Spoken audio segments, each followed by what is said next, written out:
Hello, and welcome to Divine Resting Place, where we bring you peaceful and faithful tales straight from the Bible.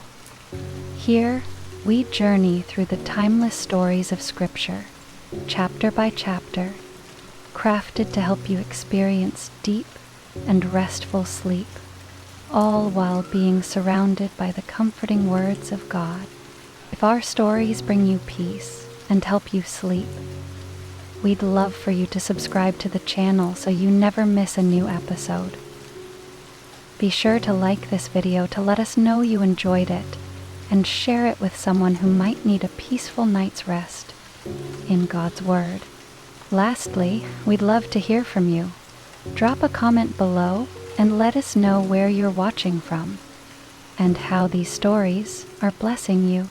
Thank you for joining us on this journey of faith and rest. May God's peace be with you tonight and always.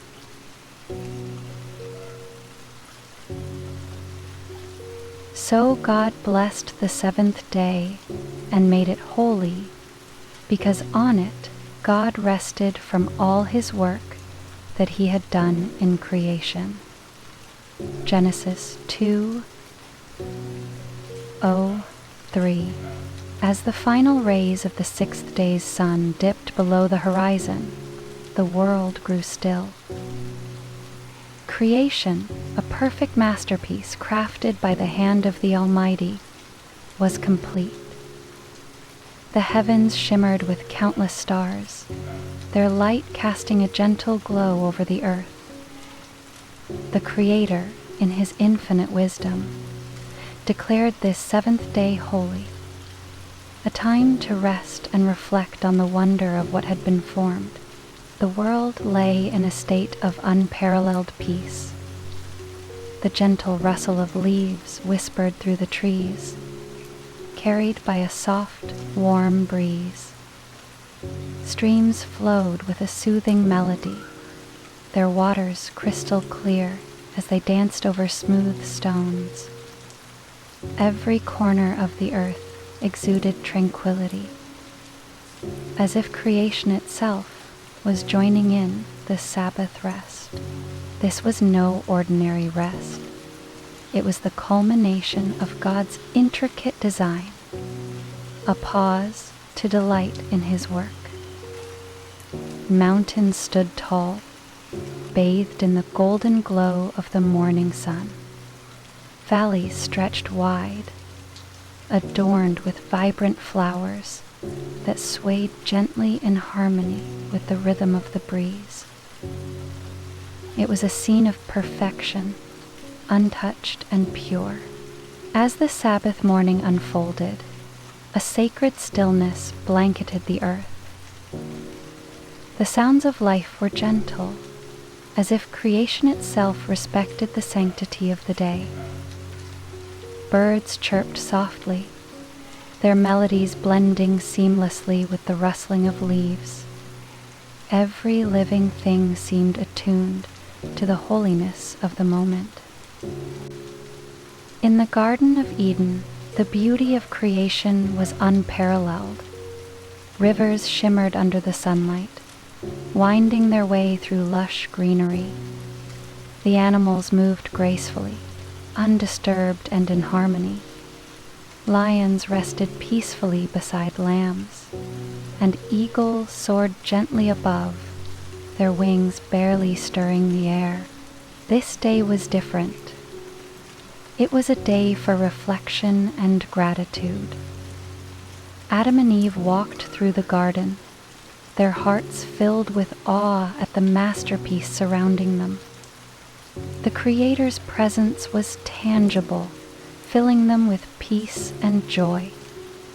They marveled at the intricate details, the delicate petals of a flower, the vibrant hues of the sky, and the way every part of creation fit together so perfectly. As the Sabbath progressed, Adam and Eve found themselves drawn to the Creator's handiwork in new ways. They paused by a stream, listening to its gentle murmurs as it flowed over smooth stones. The water's surface mirrored the sky above, creating an endless canvas of beauty. The couple sat beneath a towering tree, its branches heavy with ripe fruit. Adam reached out, plucking a piece of fruit, and handed it to Eve. They ate slowly, savoring the sweetness, their hearts filled with gratitude for the abundance surrounding them. The Creator's voice echoed softly in their minds, a reminder of His love and care. "This is my gift to you," the voice seemed to say, "a world filled with beauty and life, a reflection of my glory and goodness. May it please you." The couple closed their eyes, breathing deeply. Each inhalation was a reminder of the breath of life that God had given them. The Sabbath was more than a day of rest. It was a day to connect deeply with the Creator, to feel His presence in every aspect of the world around them, developing a sense of peace while they waited for the sound of Christ to comfort and rest them. The light of the Sabbath sun shifted as the day went on, casting soft shadows across the land. The interplay of light and dark created patterns that danced across the ground, a subtle reminder of the Creator's artistry. Even the simplest elements of the day were filled with purpose and meaning. Adam and Eve wandered through the garden, their steps light and unhurried. They admired the beauty of the animals, each one unique and perfectly formed. A deer paused in a clearing, its large eyes meeting theirs with trust. Birds flew overhead, their wings catching the sunlight, creating flashes of brilliance. They felt no fear, no anxiety. The Sabbath was a reminder of the peace that comes from being in perfect harmony with the Creator. It was a day to lay aside all burdens, to dwell in the completeness of His work, and to rejoice in His presence. As evening approached, Adam and Eve felt inspired to offer their Creator a gift, a song of praise. Their song was simple, yet profound. It spoke of gratitude for the earth, the skies, the animals, and the perfect garden they called home.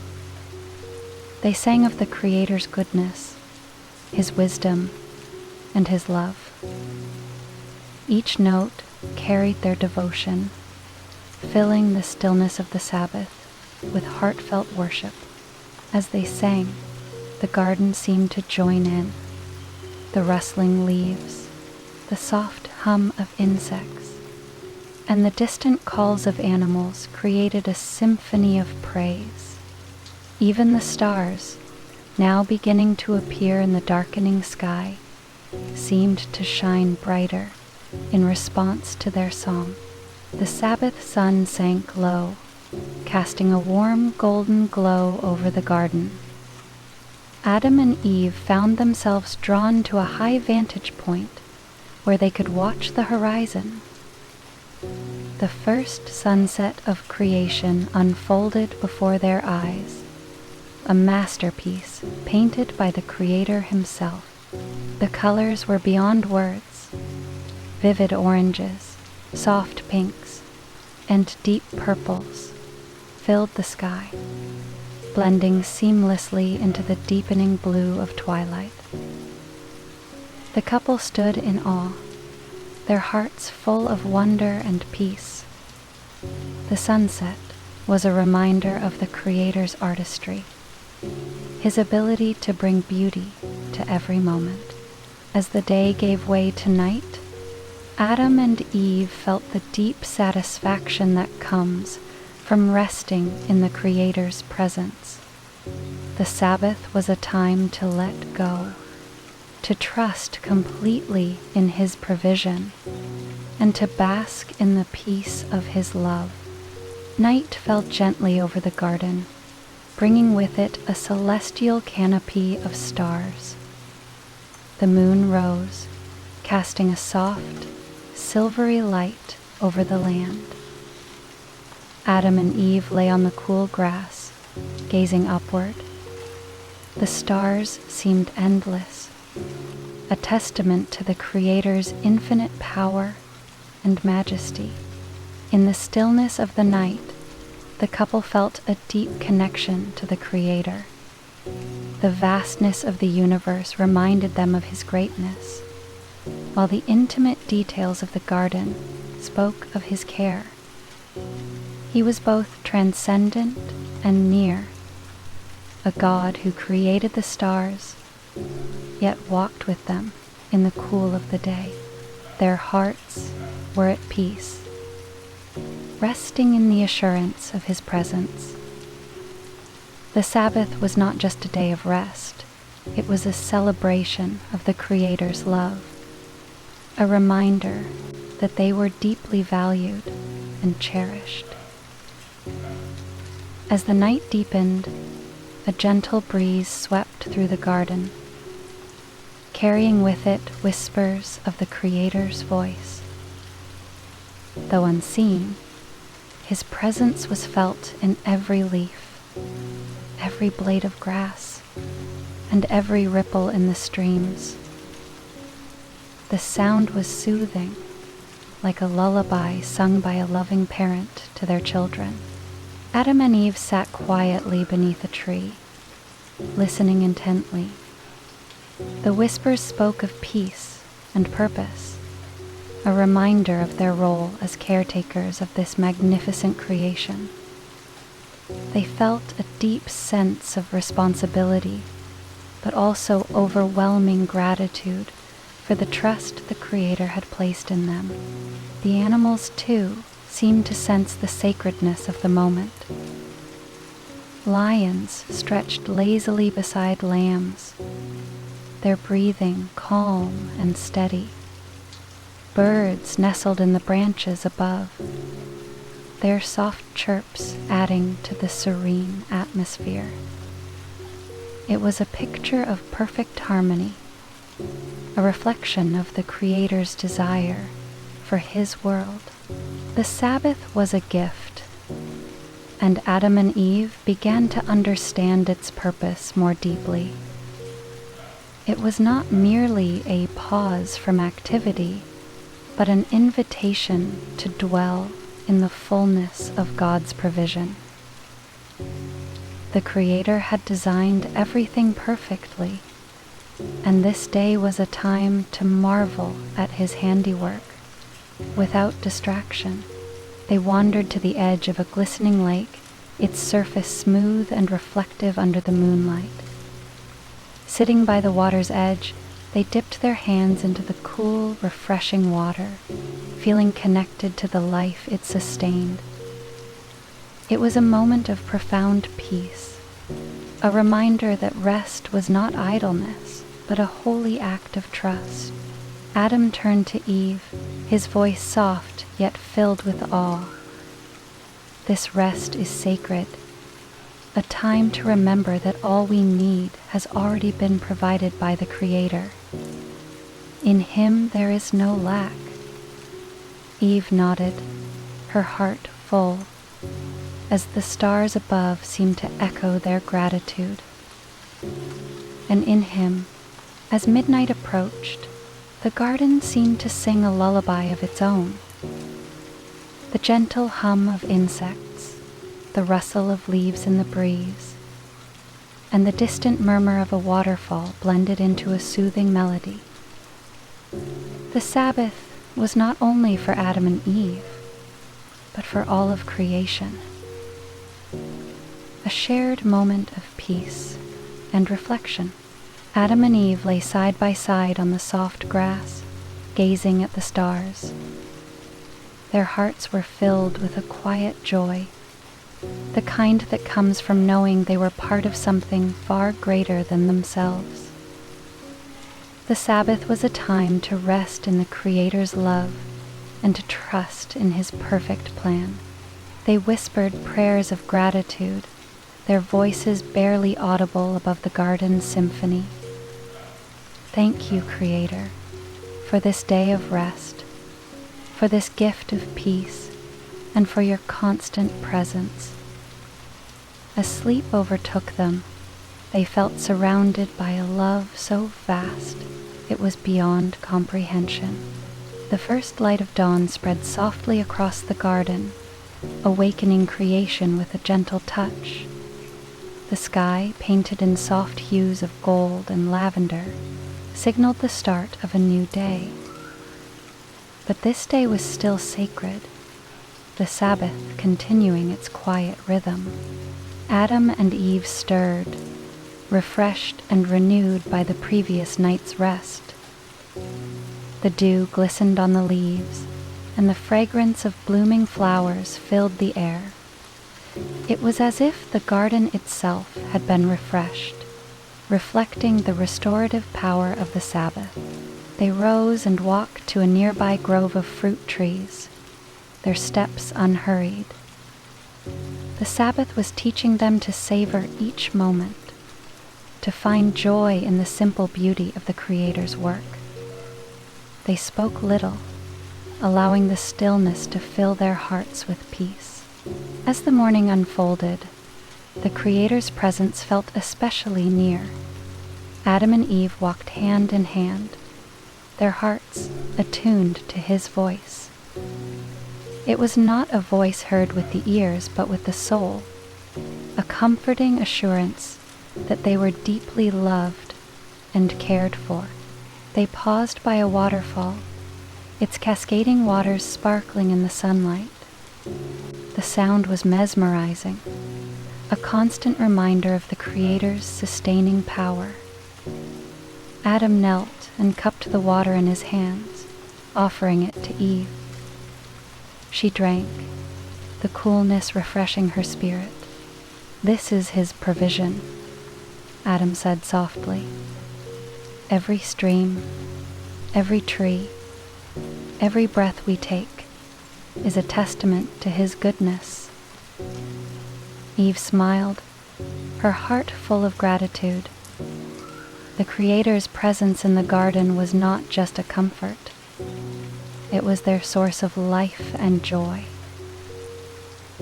And then from then on, the priests were allowed back. As midday approached, Adam and Eve gathered fruit and sat beneath the shade of a large tree. Together, they gave thanks for the abundance around them.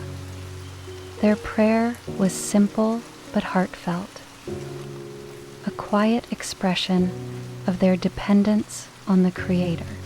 The act of gratitude deepened their sense of peace. It was a reminder that the Sabbath was not just a day of rest, but a time to acknowledge the Creator's sovereignty and to celebrate His goodness.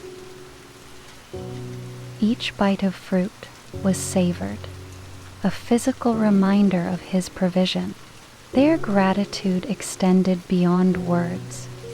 They cared for the garden with gentle hands, tending to the plants and ensuring that the animals were content. Their work was not laborious but joyful, a reflection of their love for the One who had given them so much.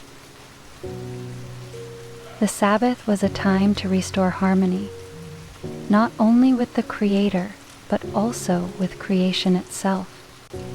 Adam and Eve observed the animals, marveling at their diversity and beauty.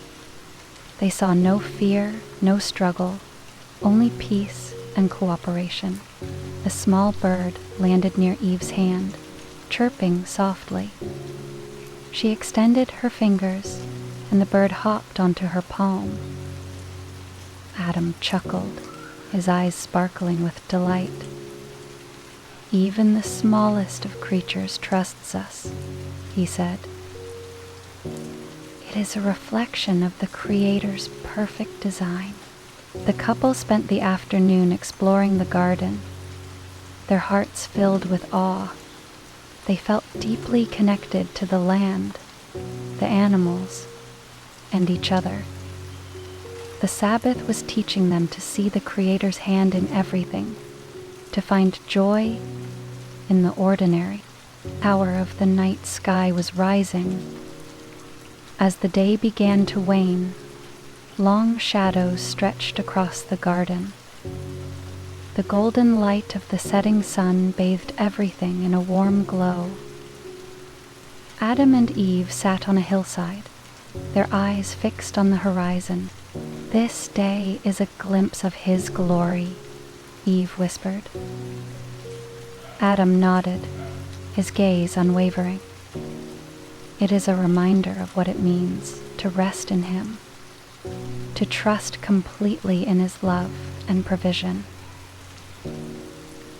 Eve smiled. The Sabbath was drawing to a close, but its lessons would remain. It was a day that had imprinted on their hearts, teaching them to find peace in the Creator's presence and to celebrate the beauty of His work.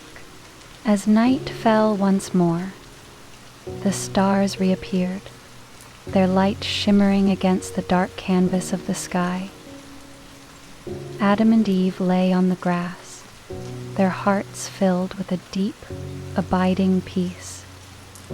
The Sabbath had been a time of rest and reflection, a gift from the Creator that reminded them of His unchanging love. The Creator's voice whispered softly in their hearts, a promise of His faithfulness. "This rest is my gift to you, a reminder that I am with you always."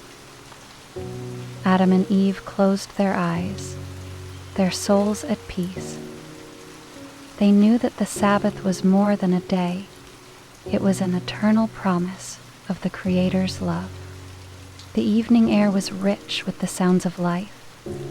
Crickets began their rhythmic chirp, and frogs along the stream croaked a gentle harmony. Adam and Eve strolled hand in hand, their bare feet brushing against the cool, soft grass. As the sky darkened, the garden seemed to take on a sacred stillness, as if all creation was bowing in reverence to the Creator. The couple paused beneath a large tree, its branches spread wide like a canopy of protection. Adam looked up at the stars beginning to pierce through the twilight. "Each light," he said softly, "is like a promise from the Creator, a reminder of His faithfulness, shining even in the darkness." Eve nodded, her gaze fixed on the heavens. "And this garden," she whispered, "is His song of love to us." Their hearts swelled with gratitude as they knelt to pray, offering their thanksgiving for the peace and beauty of the Sabbath. As the Sabbath continued, Adam and Eve reflected on the sacred covenant they shared with the Creator. They understood that the garden was not just their home, but a testament to His love and provision.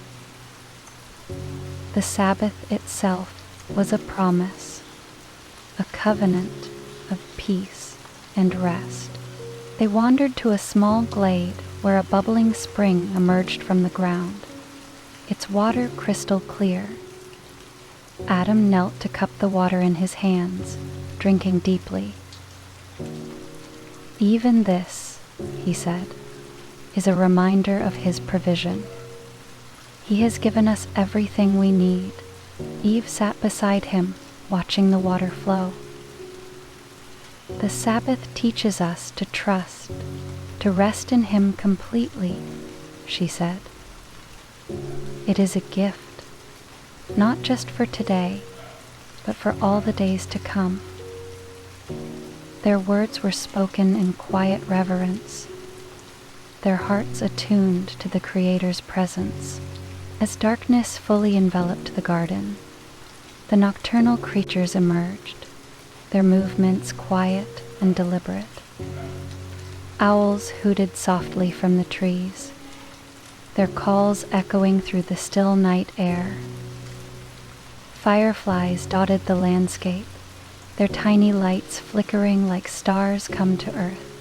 Adam and Eve marveled at the scene, their hearts filled with wonder. Even in the darkness, life continues, Adam observed. The Creator's care extends to every creature, seen and unseen.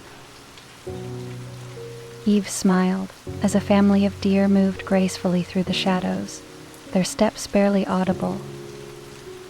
"It is a reminder," she said, "that His watchful eye is always upon us, even in the quietest moments."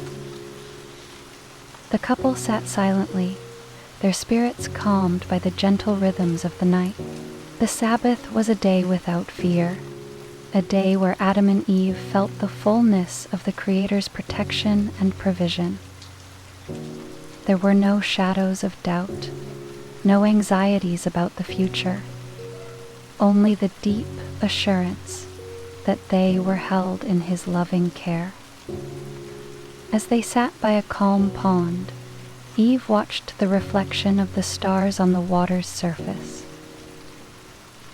"Each star feels like a reminder of His promises," she said. "Even when we cannot see Him, we can trust that He is near." The stars were a promise that Eve was allowed to make. We can trust that He is near. Adam took her hand, his voice steady. "The Sabbath is a time to remember that we are not alone. He is with us, always." Together they prayed, their words simple but heartfelt. The peace they felt was profound, a reflection of the Creator's perfect love. His words were ready for her. The Sabbath came softly. The garden bore the Creator's footprints in every corner. Adam and Eve could feel His presence in the gentle rustling of the leaves, in the warmth of the earth beneath their feet, and in the soft hum of life around them. The Sabbath heightened their awareness of His closeness, filling their hearts with awe.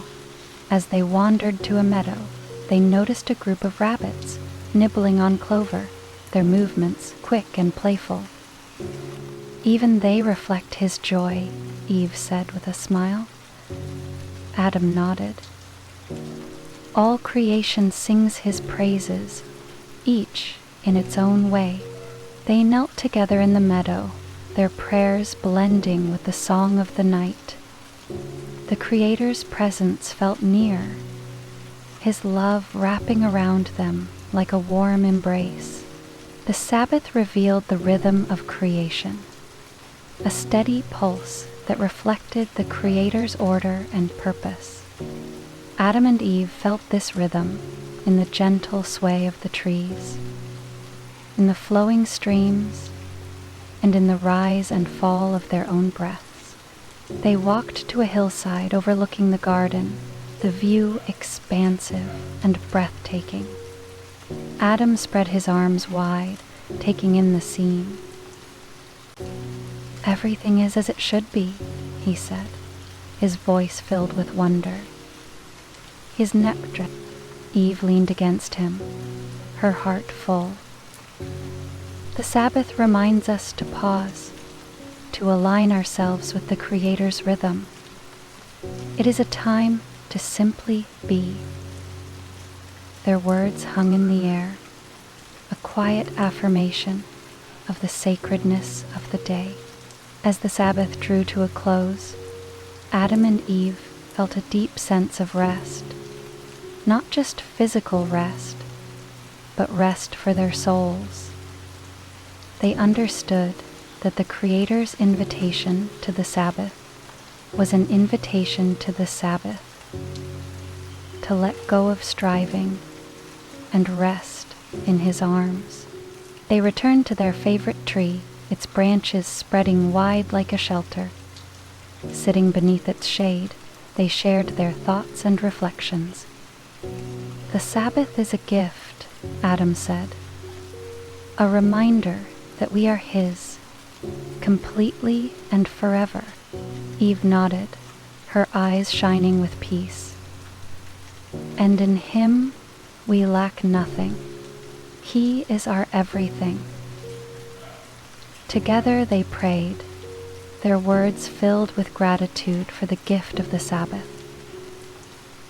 The Sabbath was a glimpse of eternity, a day set apart to reflect the Creator's timeless love. Adam and Eve felt this truth deeply as they gazed at the stars, their lights steady and unchanging. "The Sabbath feels like a doorway to something greater," Eve said softly. Adam smiled. "It is a reminder of the Creator's eternal nature, His unending care for us." Their prayers that evening were filled with a quiet joy, a recognition of the infinite love that surrounded them. The Sabbath was not just a day. It was a promise of the eternal rest that awaited them in the Creator's presence. As the final moments of the Sabbath passed, Adam and Eve felt its peace lingering in their hearts. They knew that the lessons of this day would carry them through the week ahead, reminding them to trust in the Creator's provision and to rest in His love. They sat by the stream one last time, watching the water flow gently over the stones. "This day is a treasure," Adam said, "a sacred memory to carry with us." Eve smiled, her heart full. "And it is a promise, a reminder that His love is unchanging and His presence is constant." The Sabbath had been a time of renewal, a gift that left them feeling deeply connected to the Creator and to each other. As the Sabbath's peace lingered, Adam and Eve listened to the whispers of creation around them. The rustling leaves, the babbling brook, and the gentle breeze carried a melody that seemed to speak directly to their souls. It was as if the Creator Himself was speaking, not with words, but with the language of His creation. "The Creator's voice is in the stillness," Adam observed, his hand resting on the trunk of an ancient tree. "Every sound reminds us of His nearness." Eve closed her eyes, letting the sounds wash over her. "And every moment of rest is an invitation to listen," she added. Together, they knelt in silence, letting the quiet communication of creation fill their hearts with awe and peace. As they walked through the garden, Adam and Eve spoke of their gratitude. Every detail of their surroundings, the vibrant flowers, the soft grass, and the towering trees, reminded them of the Creator's care. Adam picked a ripe fruit and handed it to Eve. "Even in something as simple as this, we see His goodness," he said. Eve smiled as she tasted the sweetness of the fruit. "The Sabbath is a day to remember all that He has given us," she said, "to thank Him for the beauty, the peace, and the love that surround us." Their prayers were filled with thanksgiving, their hearts overflowing with joy. As the Sabbath drew to its close, Adam and Eve reflected on the promise of the days to come. The garden was a place of abundance, a gift that reminded them of the Creator's faithfulness. They wondered at the beauty of the trees, the shade of the forest. "The Sabbath is not just a day of rest," Eve said thoughtfully. It is a promise that he will continue to provide, day after day. Adam nodded, gazing at the horizon where the sun was beginning to set. "And it is a reminder that we can trust him completely," he said. They prayed together, their hearts filled with hope and assurance, ready to embrace the week ahead with the peace of the Sabbath still fresh in their spirits. As the stars began to reappear, Adam and Eve took a moment to reflect on the Creator's love. It was a love that surrounded them in every detail of the garden and in the restfulness of the Sabbath. Many days after, "The Sabbath is a reflection of his love," Adam said. "It is his way of telling us to pause, to remember, and to rest in him." Eve leaned against Adam's shoulder, her heart full. "And it is a reflection of who he is, our Creator, our Provider, and our constant companion," she said. Their prayers that evening were a quiet celebration of the love that had brought them into being and sustained them each day. Her salad goodness, as the final moments of the Sabbath faded into the night, Adam and Eve were filled with a deep sense of peace. The Sabbath had been a day of connection, reflection, and renewal, a glimpse of the eternal rest that awaited them in the Creator's presence. "The Sabbath reminds us of eternity," Eve said softly, her gaze on the stars. "A time when we will be with him forever," Adam smiled, taking her hand. "It is a promise of the rest and peace that will never end," he said. They knelt together one last time, their hearts lifted in prayer. The Sabbath had been a gift, a sacred day that left them renewed and ready to face the days ahead with faith and trust in the Creator's plan.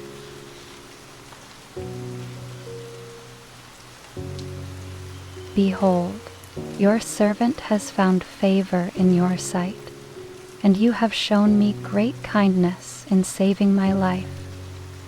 Genesis 19:19. End of prayer. In the stillness of the night, Lot stood at the entrance of his home, the weight of the decision pressing heavily on his heart. The angels had warned him. The city of Sodom, with all its corruption and sin, was doomed. But Lot had hesitated. There was so much that he knew he would leave behind. His life, his possessions, the familiar streets that had known his footsteps for years. But in that moment of silence, he felt something else too. God's mercy, offering him a way out. His family gathered quietly, their movements slow and deliberate, as the cool night air brushed against their faces. Lot took a deep breath, feeling the heaviness in his chest lighten, and placed his trust in the God who had sent his messengers to save them.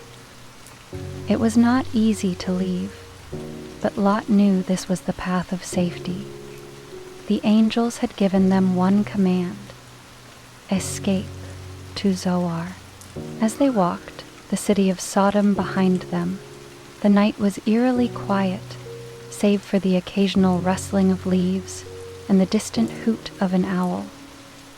The stars twinkled overhead, offering a silent promise of peace in the darkness. Lot's heart, though still heavy with sorrow for the city he had left, found some comfort in the fact that he was not alone. God's presence surrounded him. The angels, unseen but ever near, guided their steps along the path. Lot reflected on God's kindness, how he had spared them from the destruction that was unfolding in the cities of the plain. His thoughts turned to the righteousness of Abraham, Lot's uncle, whose prayers had pleaded for the city. Though Lot had been caught in the turmoil, it was Abraham's faith that had made a difference, allowing Lot to be saved. Though the journey ahead was long and uncertain, Lot felt a quiet sense of peace wash over him. God was with him, and that assurance would carry him through whatever lay ahead. As Lot and his family continued their journey through the hills, the land around them seemed unfamiliar, though he had passed this way many times. It was a strange feeling, being in a place that had always felt like home. But now it was different. The air smelled fresher, the hills quieter. The world felt still, as if it was holding its breath, waiting for what would come next. The road to Zoar was not long, but the darkness made it feel endless. The gentle glow of the stars illuminated their path, but still, the journey seemed slow. Lot's mind wandered again to the destruction of Sodom, remembering the cries of the people as they had tried to flee. Yet he had not been able to help them. There was nothing he could have done to save the city. Lot paused for a moment and looked back at the silhouette of the city in the distance, now veiled in darkness. He had known it well, and yet he felt no attachment now. God's mercy had spared him. There was no time to linger in the past, only forward could he go. He could feel the weight of the decision that had been made.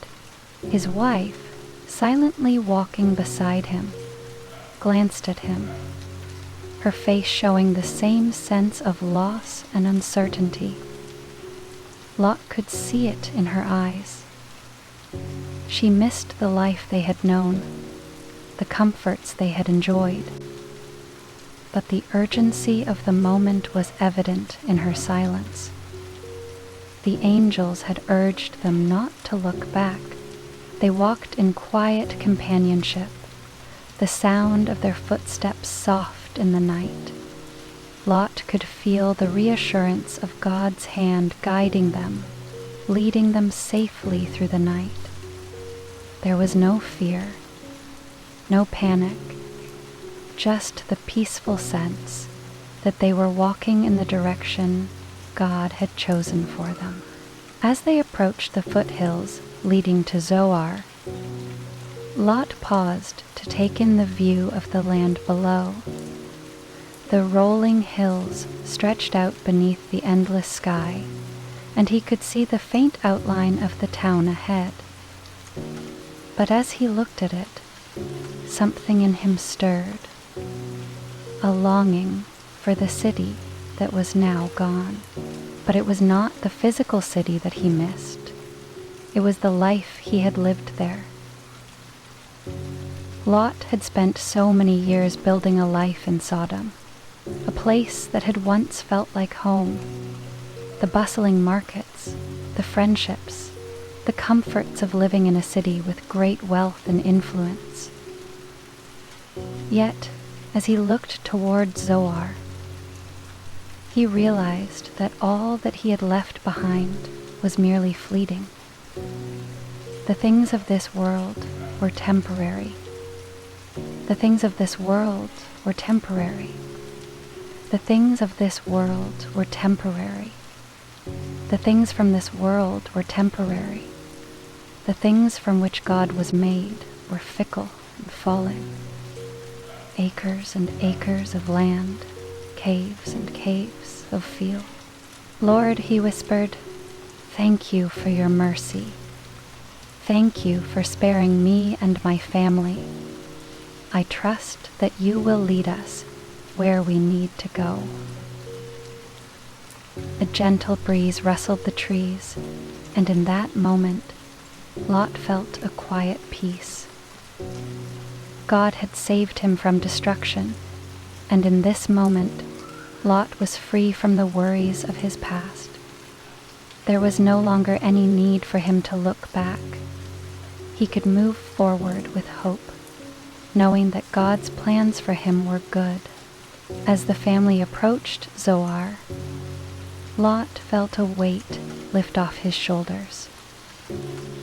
The night, once filled with uncertainty, now felt full of possibilities.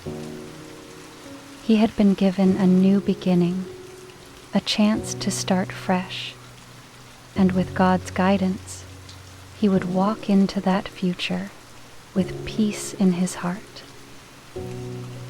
And on a winter's night, God was always there for that. The journey was long, but as Lot and his family approached the gates of Zoar, the weight of the past seemed to lift from their shoulders. They could see the small town ahead, its buildings nestled quietly against the hills, bathed in the soft glow of the moonlight. The once heavy silence now felt like a gentle embrace, welcoming them into the safety that lay beyond the town's gates. The angels had guided them faithfully through the darkness, and now, as they reached Zoar, Lot was filled with a deep sense of gratitude. He could almost feel God's presence surrounding them, a protection that had been with them every step of the way. The town was small, but it felt like a sanctuary, a place of peace and rest after their long, harrowing escape. Lot's heart was still heavy with the destruction of Sodom, but it was also full of thanks for God's mercy, for his protection, and for the promise that they would be safe. The familiar sense of uncertainty that had gripped him throughout the journey began to fade, replaced by a quiet trust that God was in control, even in the midst of chaos and fear. "Lord, we have arrived," Lot prayed softly, looking up to the stars above. "You have brought us here safely, and for that I am thankful. I trust in your plans for us, and I will wait for your guidance in this new place." After their long journey, Lot and his family settled into a modest home in Zoar. The air was cool, and the stillness of the night wrapped around them like a blanket. The world outside was quiet, save for the soft chirp of crickets and the rustle of the trees. Inside, the warmth of a small fire flickered gently, casting shadows on the walls. As Lot sat by the fire, his mind wandered back to the events that had led them here. The destruction of Sodom, the urgency of the angel's message, the long journey through the night. But now, in this quiet town, there was a sense of peace. The danger was behind them, and for the first time in a long while, Lot felt like he could rest. His thoughts shifted from the past to the present, and then to the future. What would their life be like here? What did God have in store for them in this small town? As he sat there in the stillness, Lot found comfort in the simple thought that God had led them here. It was not a grand place, but it was a place of refuge.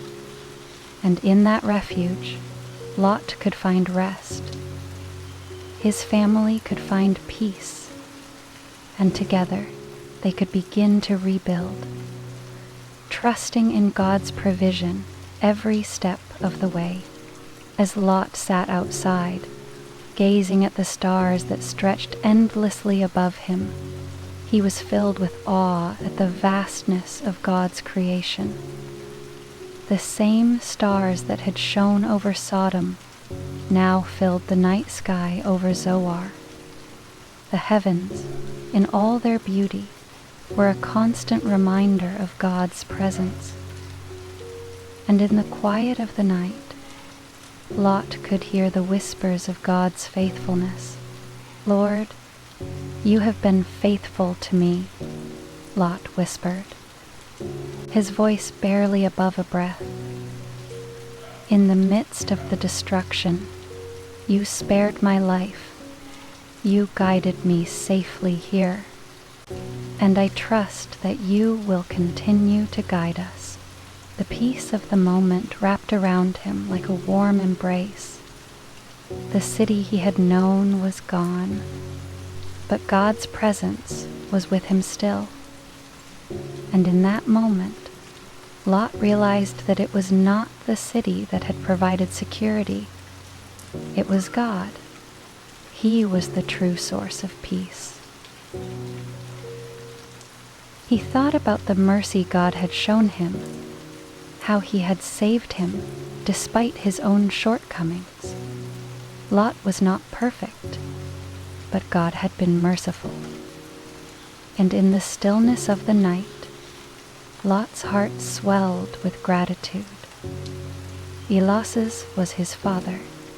He loved him and he warriored. "Thank you, Lord," he whispered, "for your great mercy and for your kindness and saving me." As the night stretched on, Lot continued to reflect on the journey that had brought him here. The night seemed to stretch endlessly, but in the silence he felt a deep sense of renewal.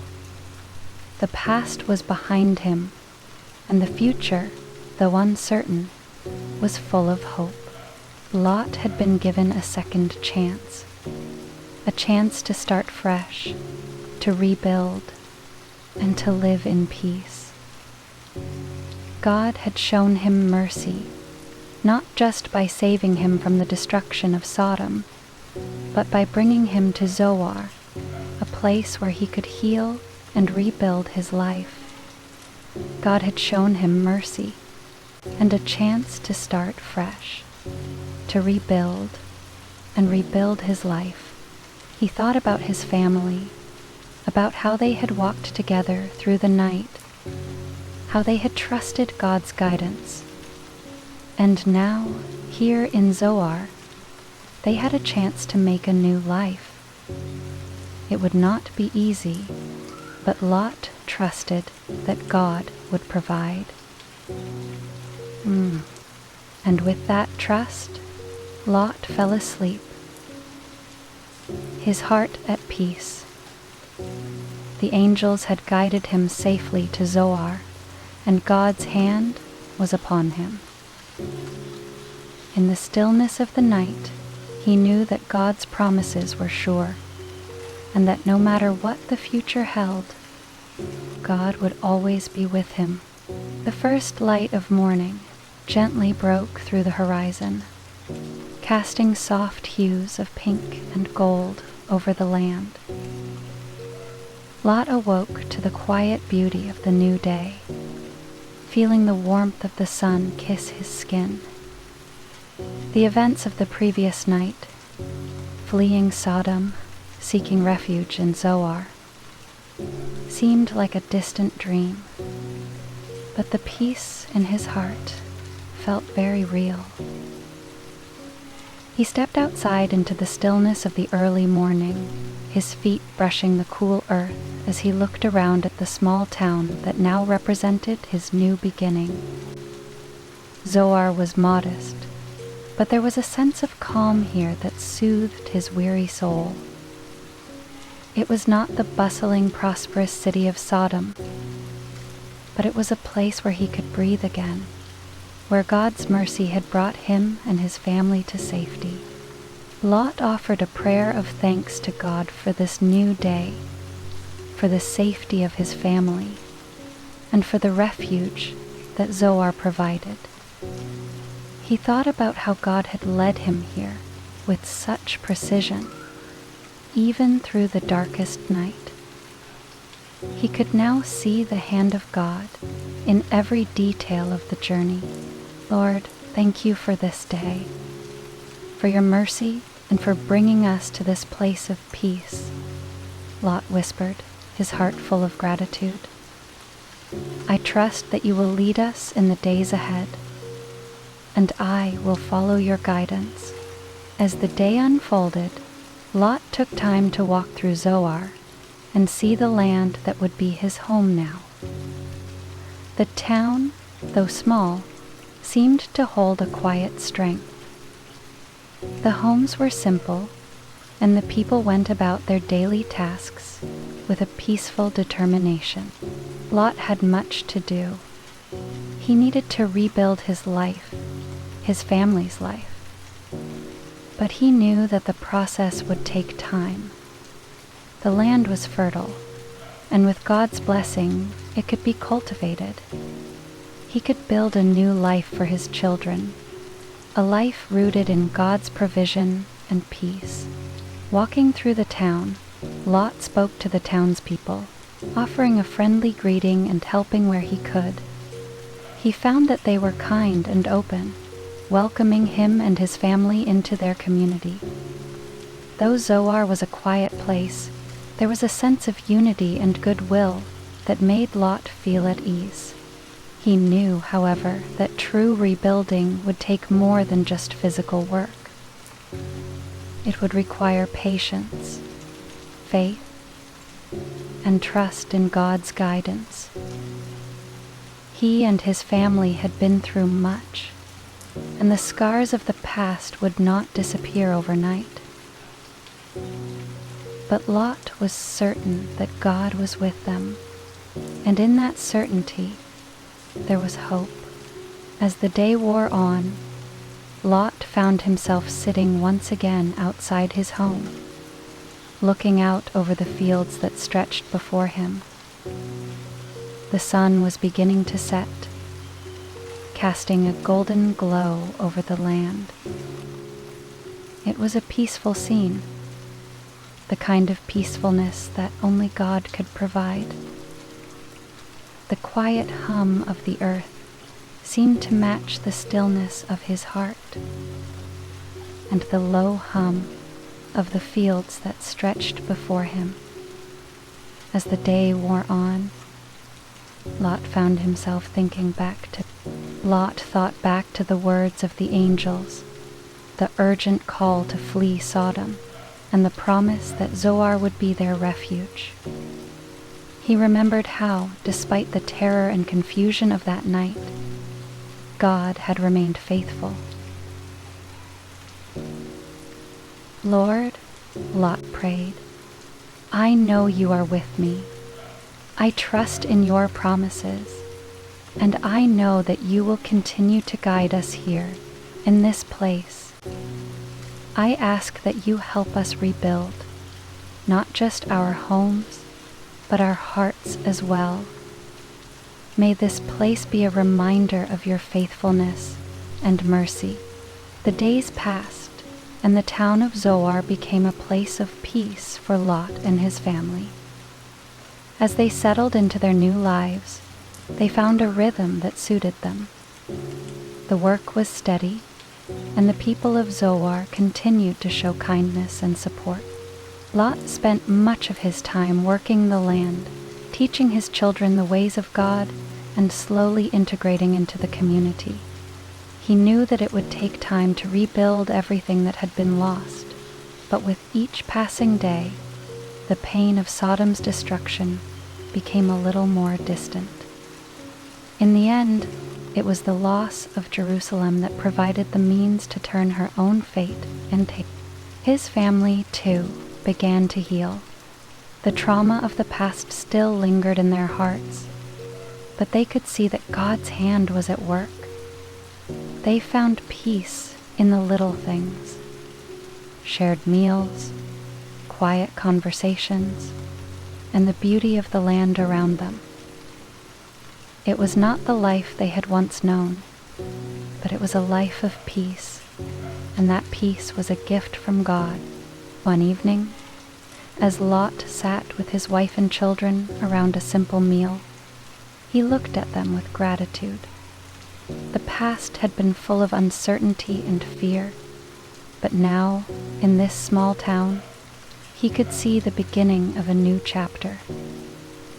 His family was together, safe, and beginning to rebuild. God has been so good to us, Lot said softly, looking around the table. Though we have lost much, we have gained so much more. Peace, safety, and each other. He said. His wife smiled, her eyes filled with the quiet strength that had carried them through the darkest times. I believe that God has something good for us here, Lot. Though we may never fully understand why we had to leave Sodom, I trust that His plans for us are better than anything we could have imagined. Lot nodded, feeling a deep sense of peace. They were safe now. They were together. And as long as they trusted in God's guidance, they knew they would be okay.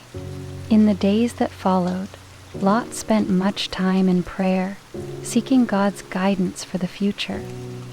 He had learned that life could change in an instant, that the things he had once relied on were no longer certain. But through it all, he had seen God's unwavering faithfulness. He knew that no matter what the future held, God would always be with him. Lot's trusting God deepened. He knew that even though Zoar was not his home forever, it was where God had placed him for now. And that was enough. Kahun Meonar, Lord, Lot prayed one evening as the sun set behind the hills. I trust that your plan for me is good. I trust that you will continue to lead me and my family in this new chapter of our lives. May your peace fill our hearts, and may we always seek your will in everything we do. As the days turned into weeks, Lot found that the quietness of Zoar was both a comfort and a challenge. It was a peace unlike any he had ever known, and yet it was a peace that came with a deep responsibility. He had seen the destruction of Sodom, and although Zoar was far smaller, he could not help but feel the weight of God's judgment upon the world. The nights in Zoar were still and dark, a stark contrast to the noise and bustle of Sodom, with its weak sense of stability.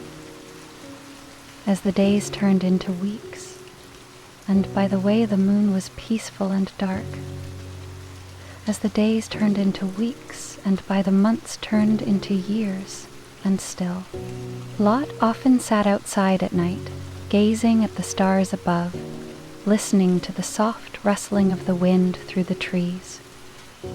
It was in these moments of solitude that he reflected on God's mercy and his presence, even in places like Zoar, where life had begun anew. The memories of Sodom's fall were still fresh, but the peace of the moment reminded him of God's sovereign control over all things. Lord, Lot whispered into the night, you brought us here for a reason. Please guide us, and may your peace remain in our hearts always. The morning sun rose over Zoar with a golden glow, casting a soft light across the land. Lot woke early, as he often did, to witness the beauty of God's creation. As he stepped outside, the cool morning air greeted him, and he couldn't help but marvel at the newness of the world around him. Despite the trials they had faced, his family was together, and the land provided. There was hope, even in this small town. Lot took a moment to walk to the nearby fields, where he could feel the earth beneath his feet. The soil was rich, the crops were growing well, and the peace he felt in his heart was beginning to transform the land. He knew that his work in Zoar was just beginning, but the Lord had already shown him the path ahead. I will trust in you, Lord, Lot prayed, as he stood still, feeling the warmth of the sun on his face. You have brought us this far, and I know you will see us through every step. One afternoon, as Lot was returning from his work in the fields, he saw a figure walking toward him. It was a man dressed in travel-worn clothes, with a look of quiet determination. As the man approached, Lot greeted him with kindness. "Welcome to Zoar, traveler," Lot said. "You must be weary from your journey." The man smiled softly, but there was a heaviness in his eyes. "I am indeed weary," he said, "and I seek refuge in your town. I have heard of the mercy of this place." "The mercy of this place?" I shrugged. Lot nodded, understanding the unspoken meaning in the man's words. He knew what it was like to need mercy, to seek a place of peace after great loss. "You are welcome here," Lot said. "We find peace in the presence of the Lord. Come, rest for a while." As the man settled into a seat by the fire, Lot listened intently. The stranger shared a tale of hardship, of loss and uncertainty, much like his own. In this moment, Lot realized that he was not alone in his suffering. Others too were seeking refuge and peace. "May God bless you and bring you rest," Lot said with a warm smile. "There is always hope in him." As the stranger spent the evening in Zoar, Lot sat once again under the stars, his heart filled with gratitude. The small town had become a place of refuge for many, and it was clear to him that God was at work in ways he could not always see. He thought back to the first night he had arrived, the fear that had gripped him, and the uncertainty of what lay ahead. But now, as he looked out over the peaceful land, he saw that God's hand had led them to a place of safety and restoration. It was not a perfect place, but it was a place of peace, and that was enough. "Lord," Lot prayed softly, "thank you for your mercy, for your protection. You have been faithful to us in ways we cannot comprehend. May your peace continue to reign in our hearts, and may we always remember your goodness." The seasons continued to change, and Zoar flourished. Lot's family settled into their new life with growing peace. The fields were plentiful, and the people of Zoar were kind and supportive. Lot spent his days working alongside the townsfolk, helping where he could and finding moments to reflect on all that God had done for him and his family.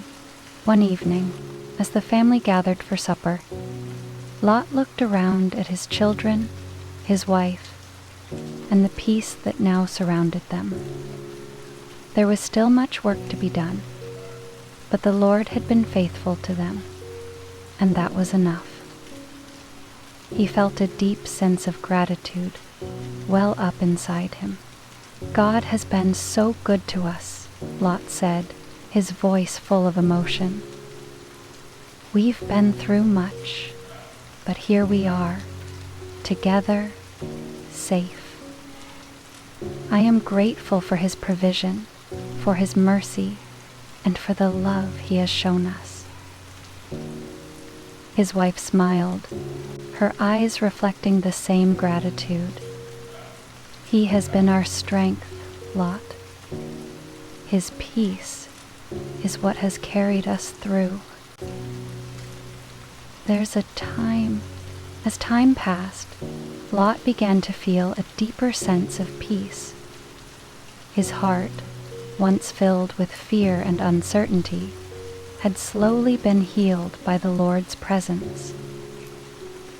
The land of Zoar, small though it was, had become a place where he could rest, knowing that God was with him. He began to speak to the people of Zoar about his journey, about the mercy of God and the importance of trusting in him, even in the darkest times. Lot's words resonated with the people, and they too began to grow in their faith.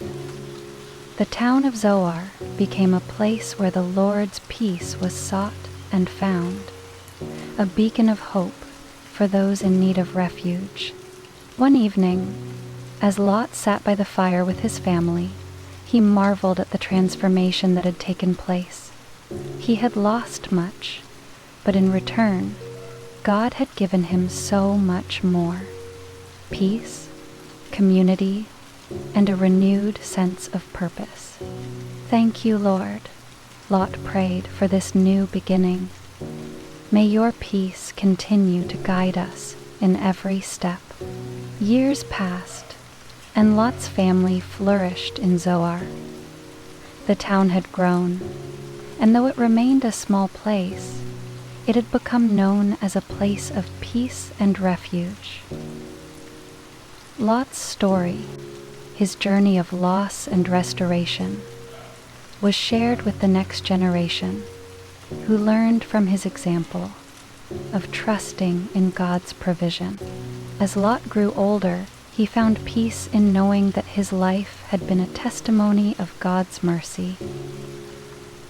The town that had once seemed so foreign to him had become home, and the trials he had faced had shaped him into a man of faith.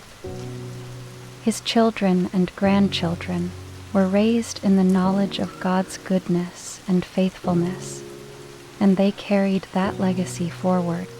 One final evening, as Lot sat by the fire, he looked up at the stars, remembering how he had once fled the destruction of Sodom and found refuge in Zoar. Now his heart was at rest. He knew that the peace of God had not only healed his life, but had also become a legacy for those who would come after him.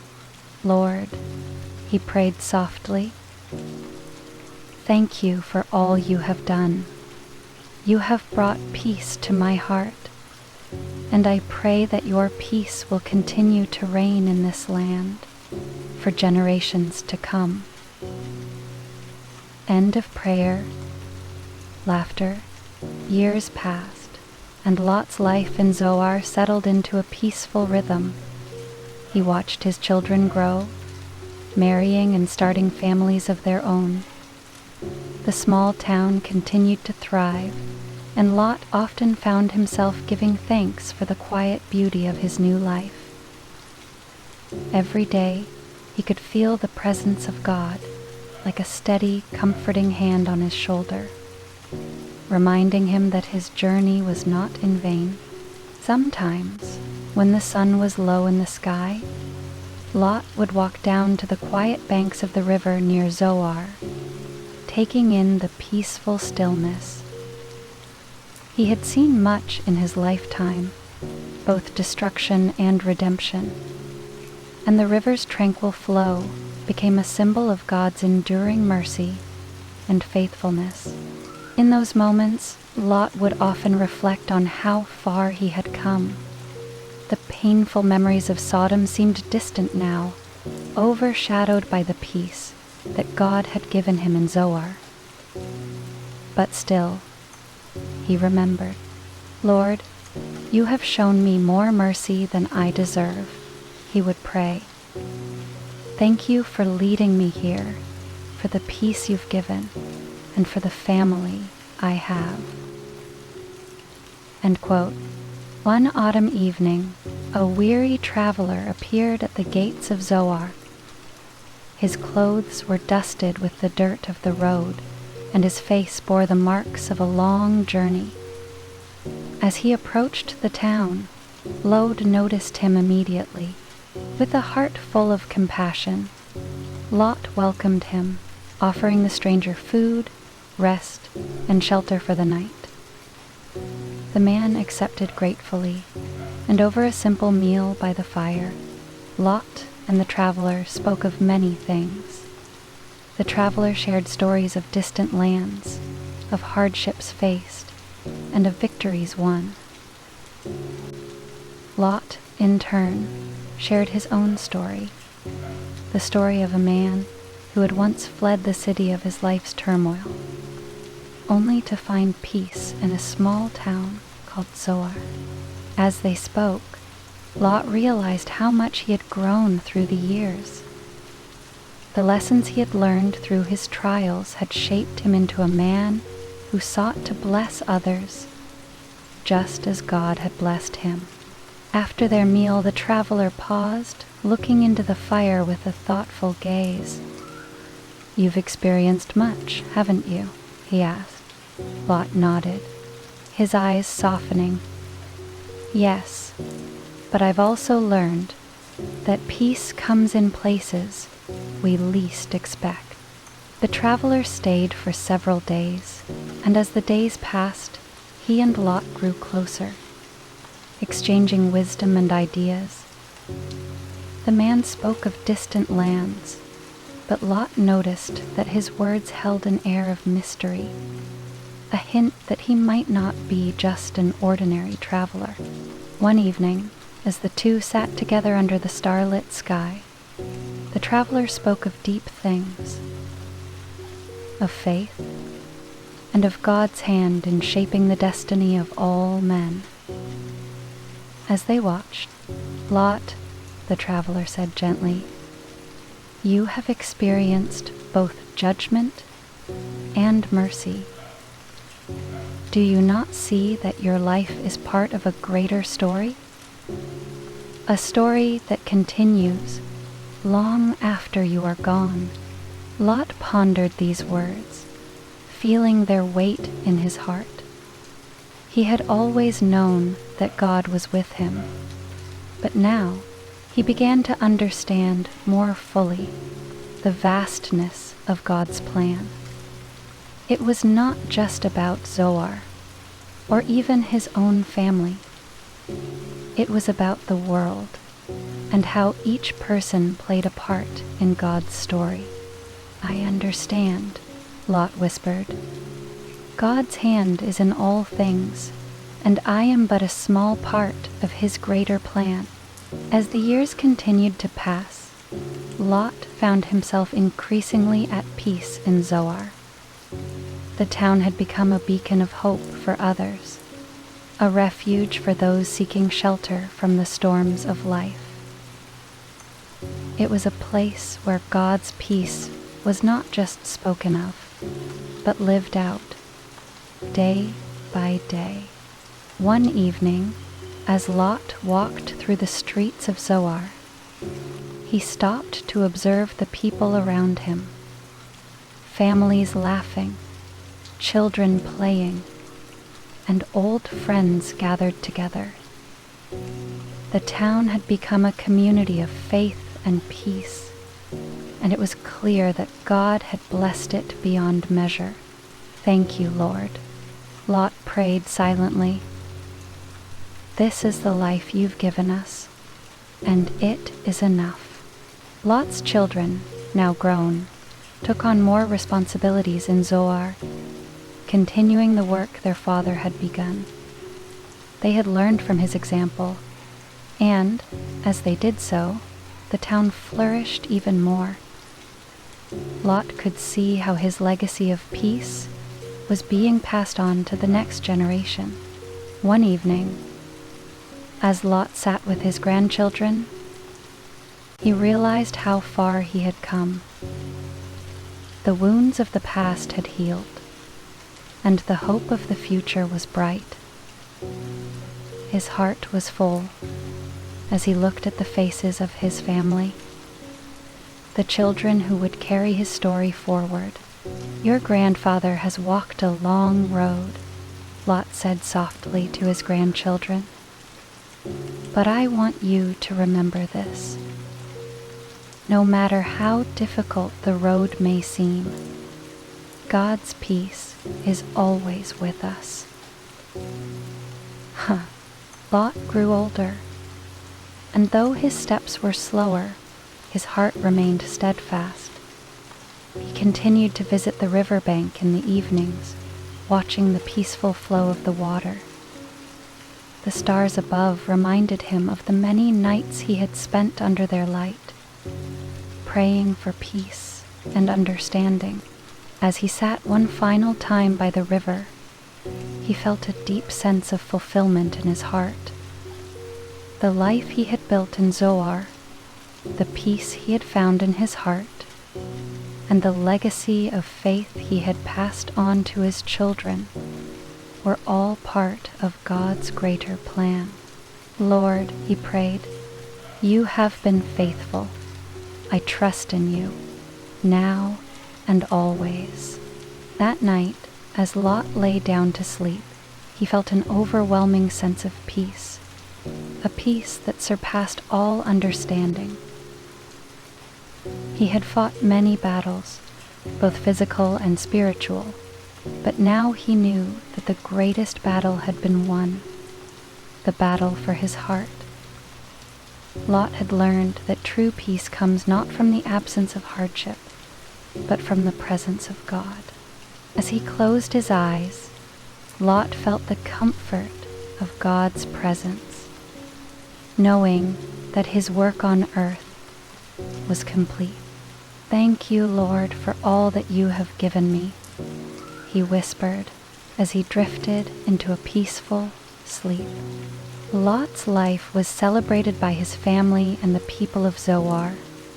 His story was told and retold, not as one of escape, but as one of redemption and peace.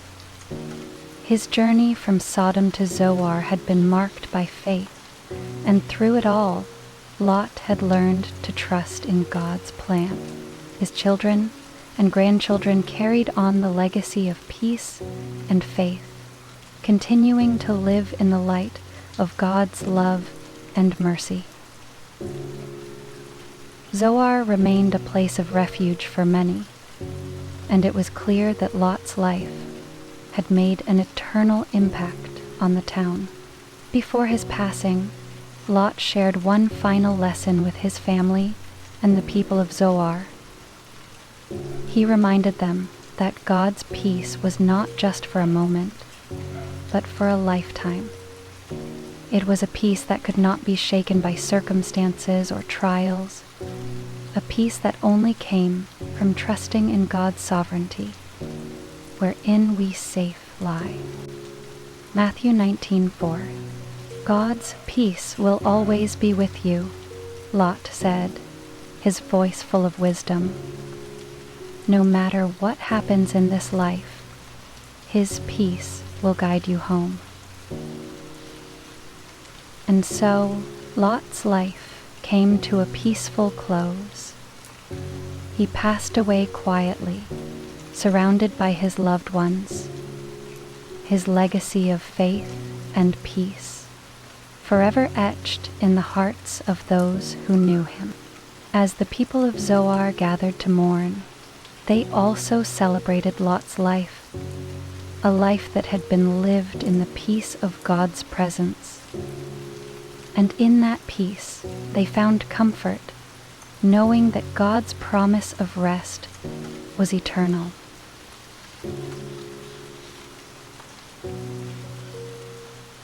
Then she called the name of the Lord who spoke to her. You are the God who sees me. Genesis chapter 16:13. Hagar walked through the desolate landscape, her feet sinking into the hot desert sand. The sun blazed high overhead, its relentless heat pressing down on her. Each step felt heavier than the last, her energy fading like the distant mirage shimmering on the horizon. Alone, weary and afraid, she wondered if this wilderness would be her end. The cries of Ishmael, faint but persistent, tugged at her heart. His small form lay slumped under a sparse bush she had found, offering him a shadow of reprieve from the harsh sun.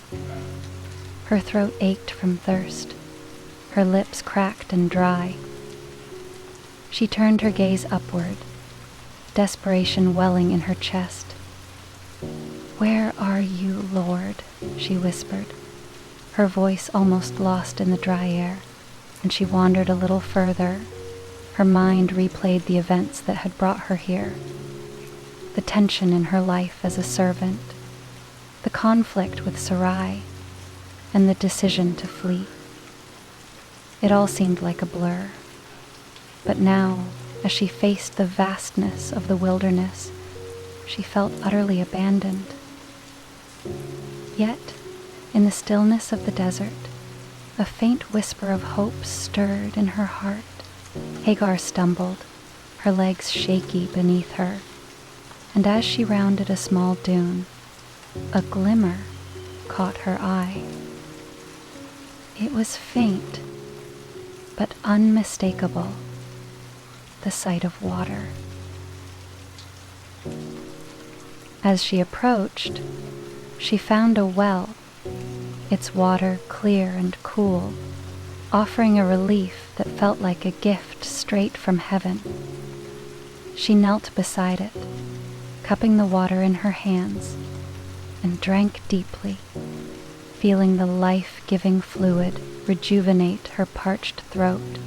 Ishmael, hearing the sound of water, stirred and crawled toward her. Hagar, with trembling hands, held her son close and offered him the precious water as well. Together they drank, and for a moment it seemed as though the world itself paused, giving them space to rest and renew. In the quiet of the desert, Hagar's thoughts began to shift from despair to wonder. She had found this oasis, a gift in the middle of a barren place. Could it be possible that God had led her here? As Hagar rested beside the well, her eyes closed in exhaustion, she heard a voice calling her name. It was soft, yet firm, filled with the unmistakable authority and compassion of the Creator. "Hagar, servant of Sarai," the voice said, gentle yet strong. Her eyes snapped open, and she looked around in confusion. She saw no one, only the vast emptiness of the desert and the endless sky above. But the voice continued, reaching deep into her soul. "Where have you come from, and where are you going?" the voice asked. Hagar's breath caught in her chest. She had no answers. She felt lost, abandoned, unsure of where to go from here. "I am running away from my mistress, Sarai," she whispered, her voice trembling with emotion. She turned to leave the room, warily watching the sky for any signal of life beyond the windows. "Are you still here?" The voice, full of grace, spoke again. "Return to your mistress and submit to her. I will multiply your descendants so that they cannot be numbered." Hagar felt a deep stirring within her as the words washed over her. It was as though the very air around her was charged with hope. The voice was not condemning, but comforting, offering a future filled with promise. Hagar trembled as the voice continued, this time speaking more clearly. "I have heard the cries of your affliction. You are not alone. I see you, Hagar. I am with you." The words wrapped around her like a warm blanket, soothing her troubled heart. She had been so sure she was forsaken, forgotten by the world, left to wander in the wilderness. But here, in the midst of this desolation, she realized that she was not invisible to God. He saw her pain, her journey, her struggle. Tears sprang to Hagar's eyes as she knelt beside the well, her heart overflowing with gratitude and wonder. She whispered through her tears, "You are the God who sees me." She felt a peace settle deep within her, a peace that surpassed the harshness of her circumstances. For the first time in what felt like forever, Hagar knew that she was not alone in the desert. She was seen, known, and loved by the one who had created her. The voice spoke once more, offering her further assurance. "You will bear a son. Name him Ishmael, for I have heard your cry. He will be a great nation, and he will dwell in the presence of all his brothers." Hamishka started to scream.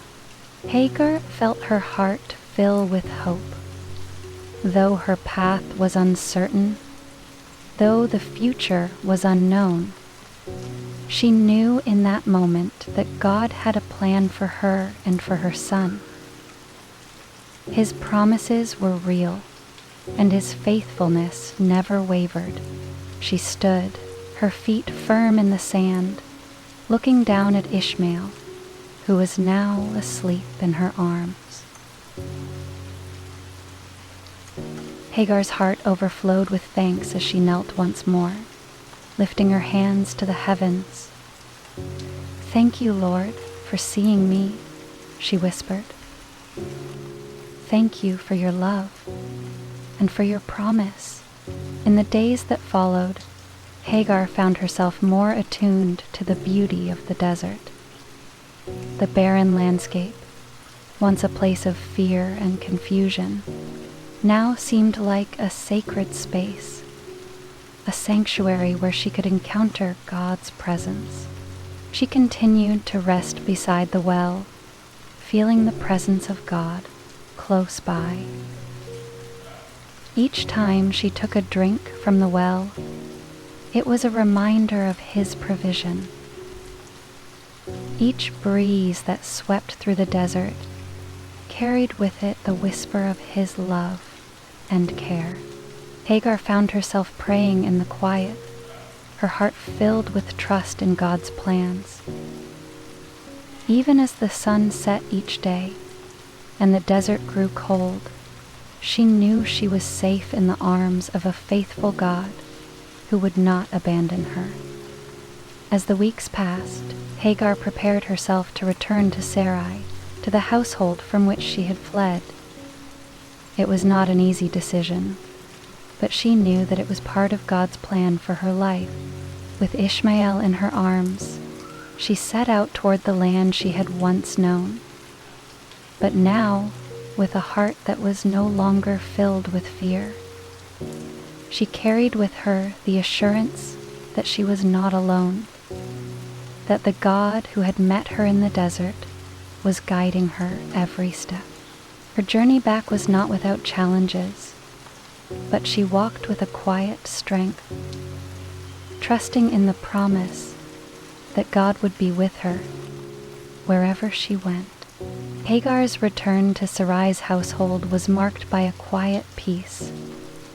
Though the future remained uncertain, she walked in the knowledge that God had seen her in her darkest hour and had promised to be with her always. As she gazed at her son Ishmael, she knew that the desert had been a place of transformation. It had been a place of pain and abandonment, but it had also been a place where she encountered the living God. The oasis in the desert had been more than just a physical source of water. It had been a spiritual wellspring, refreshing her soul and giving her the strength to continue. She had met the God who saw her, and in Him she had found the peace and hope that would carry her forward. Hagar's heart was heavy as she began the long journey back to Sarai's household. The road ahead was uncertain, and she couldn't help but feel a sense of fear at the thought of returning to the place where she had once been mistreated. But with each step, she felt a growing peace. The God who had seen her in the wilderness, who had provided for her in her deepest need, would not forsake her now. She kept her eyes focused on the path ahead, trusting that God's plan would unfold in His perfect timing. As she walked, she recalled the promise He had given her, the promise that her son, Ishmael, would become the father of a great nation. This promise was a beacon of light in her heart, guiding her through the darkness and uncertainty. One evening, as the sun began to set, Hagar and Ishmael found a quiet spot by a small stream to rest for the night. The night air was cool, and the stars above twinkled in the vast sky, just as they had done the night God had spoken to her by the well. As she rested against the snowy mountain, she listened, her hand pressed to the folds of her wraps. Ishmael said, Hagar sat down with her son in her arms, gently rocking him to sleep. The sound of the stream was calming, and the stillness of the night wrapped around them like a protective blanket. She marveled at how the desert, which had once felt so isolating and harsh, had become a place of refuge for her. In that moment, she whispered a prayer of gratitude, thanking God for His presence in her life and for the peace that had replaced her fears. She knew that God was with her every step of the way. After days of travel, Hagar arrived at Sarai's household. Her heart raced as she approached, wondering how she would be received. She had fled once, and she feared the judgment she might face upon returning. But she remembered God's promise to her. He was with her, and He had seen her suffering. As she entered the tent, Sarai looked up, and for a moment there was silence. Hagar felt the weight of the past years pressing down on her, but something had changed in her. She was no longer the frightened servant who had run away in fear. She had encountered the living God in the wilderness, and He had given her strength. Sarai's eyes softened as she looked at Hagar, and she nodded, acknowledging her return. Hagar silently thanked God for this moment of peace, knowing that He was working in ways she could not see. Days turned into weeks, and Hagar settled back into life with Sarai, though things were not always easy. There were moments of tension, but there was also a new sense of grace in her heart. She had learned to trust God more deeply, to rely on His promises, and to believe that He was at work, even in the most difficult circumstances. One evening, as she sat with Ishmael by the fire, she remembered the promise God had made to her, that her son would become the father of a great nation. She looked at him, now growing into a strong, healthy child, and her heart swelled with hope. She knew that God's plan for him was unfolding, even if she couldn't fully understand it. As time passed, Hagar's relationship with Sarai began to heal. There was a quiet understanding between them now, and though their past had been difficult, they were learning to live in peace.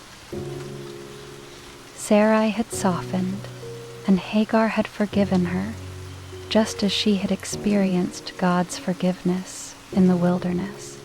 One day, as they worked together in the fields, Sarai spoke to Hagar, her voice filled with regret. "I have not always treated you well, Hagar. I am sorry for the pain I caused you. It's the last thing I wouldn't do for you, Hagar. Hagar looked at her, her heart full of compassion. God has shown me forgiveness, she replied, and I too forgive you. In that moment, Hagar realized the power of forgiveness, not only in restoring her relationship with Sarai, but also in bringing her closer to God. She had learned that forgiveness was a key part of healing, both for herself and for others. One morning, as Hagar and Sarai gathered by the well to draw water, Hagar felt a deep sense of peace. She looked at Ishmael, now old enough to walk beside her, and she felt a profound sense of gratitude. She had been through so much: betrayal, loneliness, fear, but God had never left her side. He had seen her in her darkest moments and had brought her through to this place of peace. Sarai, noticing the change in Hagar, spoke softly. You have grown so strong, Hagar.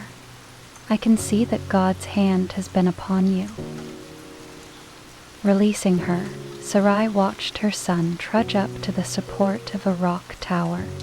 Hagar smiled, her heart full of thanksgiving. He has indeed, she replied. He has shown me his love and faithfulness. As the years went on, Hagar's life continued to be shaped by the love and care of God.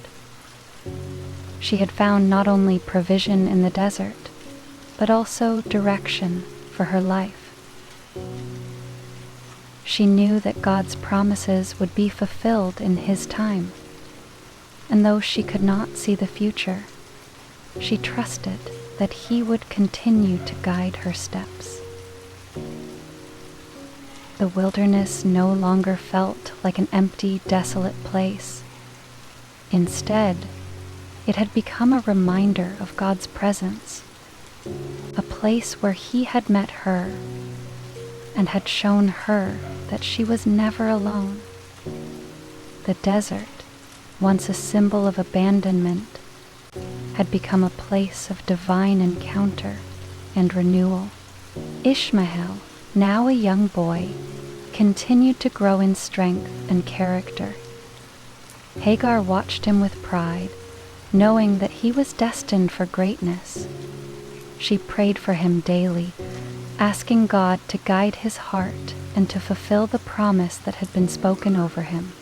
One evening, as Ishmael ran through the fields with other children, Hagar couldn't help but feel a deep sense of peace.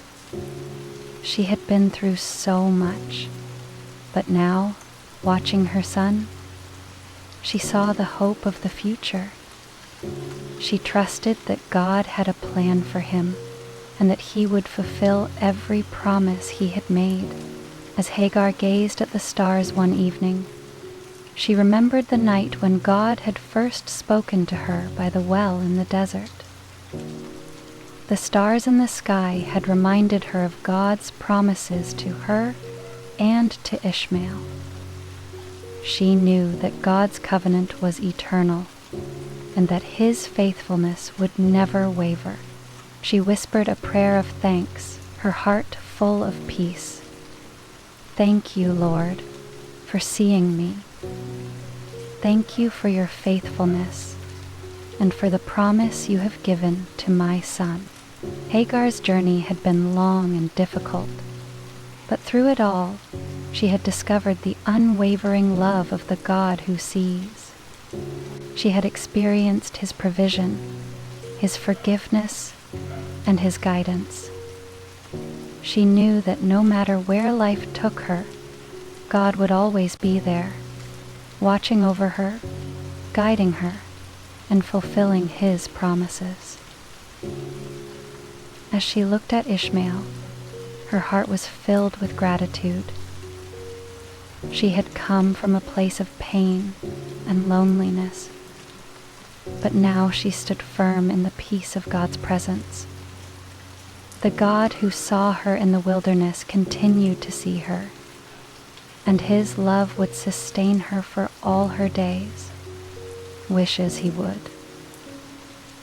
With her senses, he had sent flowers to the man she loved. As the days turned into weeks, Hagar's heart continued to heal. The desert, once a place of isolation, had become a place of peace. She now saw it not as a harsh wilderness, but as a sacred space where God had met her, spoken to her, and provided for her. She had found refuge in the stillness of the landscape, where the only sound was the whisper of the wind and the gentle rustle of the palm trees. One morning, as she sat under the shade of a tree, Hagar reflected on the journey that had brought her here. She thought of the long, lonely nights in the desert, the uncertainty of the future, and the deep pain she had carried.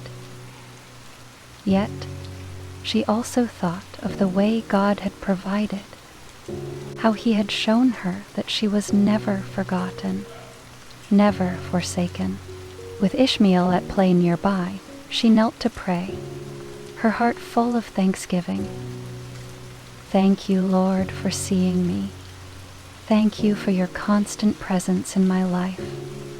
You have been my refuge, my strength, and my hope.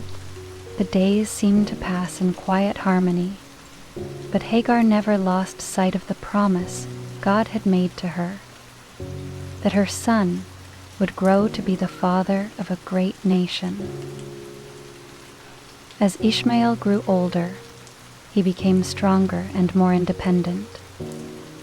She saw in him the beginnings of that great future that God had foretold.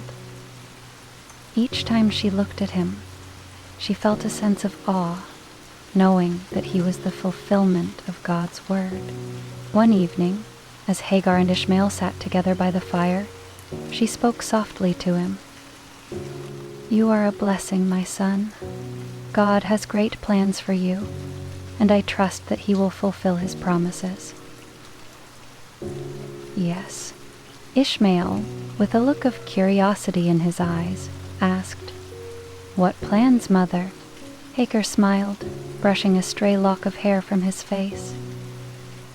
God promised me that you would become the father of a great nation, and I believe that promise will come true. Hagar's voice broke, and he was almost sobbing. As she spoke, she felt the weight of the words. God's plan for her son was unfolding, and it filled her with a quiet peace. As time passed, Hagar's gratitude deepened. She no longer felt the bitterness or the anger that had once consumed her. Instead, her heart was filled with a profound sense of thankfulness for God's faithfulness, for his provision, and for his grace. One morning, while tending to the needs of the household, Hagar found herself reflecting on the kindness of Sarai and Abram. They had offered her a home when she had no place to go, and though their relationship had been strained, she knew that God's hand had been in it all. He had worked through them, and he had worked in her heart. She had learned forgiveness, and she had learned to trust him more deeply. As she went about her day, she whispered a prayer of thanks. Lord, I thank you for your faithfulness. You have never left me. You have always been with me, guiding me and loving me. Though life in the desert had been hard at times, Hagar found great joy in watching Ishmael grow. His laughter, his strength, and his spirit filled her heart with love. As a mother, she knew that God had entrusted her with a great responsibility, and she prayed for him daily, asking God to protect him and to fulfill the promises made to him.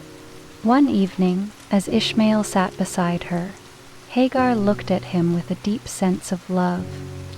"You are my gift, my son. God has entrusted you with a future full of hope." Ishmael smiled, taking her hand. "I will be strong, mother.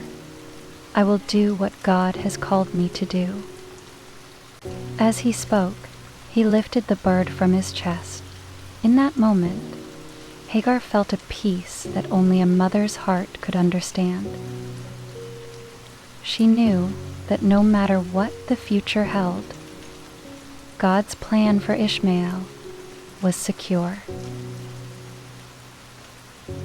As the years passed, Hagar found herself reflecting more and more on her journey.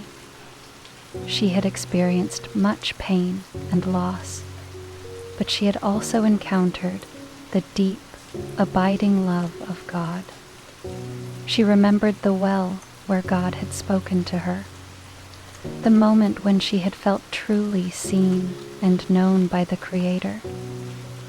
That moment had changed her life forever, and it had shaped everything that came after.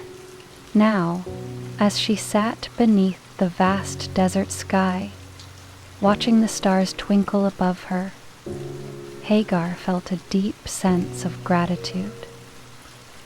"You are the God who sees," she whispered, "and I will never forget the way you have cared for me." Hagar's faith had grown stronger over the years. She had learned to trust God in the midst of uncertainty, to lean on him when the road was difficult. She had learned to surrender her fears and her doubts, knowing that God was in control. One day, as she walked through the desert with Ishmael by her side, Hagar paused to take in the beauty of the landscape. The desert was no longer a barren, lifeless place to her. It had become a symbol of God's presence, a reminder that He was with her, even in the most desolate places. With Ishmael by her side, Hagar knew that she could face whatever challenges lay ahead. God's promises had sustained her, and His faithfulness had never failed. "There's a small, narrow path, and I know I'll make it large." As Hagar looked back on her life, she saw the fulfillment of God's promises. She had seen her son grow strong and full of potential, and she knew that he would carry on the legacy of God's covenant. The God who had seen her in the wilderness had also seen her son, and He would fulfill His promises to him as well. Hagar knelt in the desert sand, offering a prayer of thanksgiving. "Lord, You are faithful. Your promises are true, and I trust that You will continue to guide my son and me, as You always have." In the abyss, in that moment, she felt a deep sense of peace. The desert, once a place of solitude and fear, had become a place of trust and hope. She knew that God would continue to lead her, just as He always had. As the years passed, Hagar grew older, but her faith remained strong. She had seen God work in her life in ways she could never have imagined, and she knew that His plans were still unfolding. The legacy of God's faithfulness would live on in Ishmael and in his descendants, just as God had promised. One evening, as she sat with Ishmael beneath the stars, she spoke to him with a deep sense of hope. "Remember, my son, that God has a plan for you. He has promised to be with you, and He will never leave you." Ishmael nodded, his eyes full of understanding. I will remember, Mother. I will trust in his plan. And as Hagar looked at the stars above, she knew that the story of God's faithfulness to her would continue for generations to come. As Hagar entered the later years of her life, her prayers became more centered on her son and his future. She knew that God's promise to her was not only for her, but also for the generations that would follow.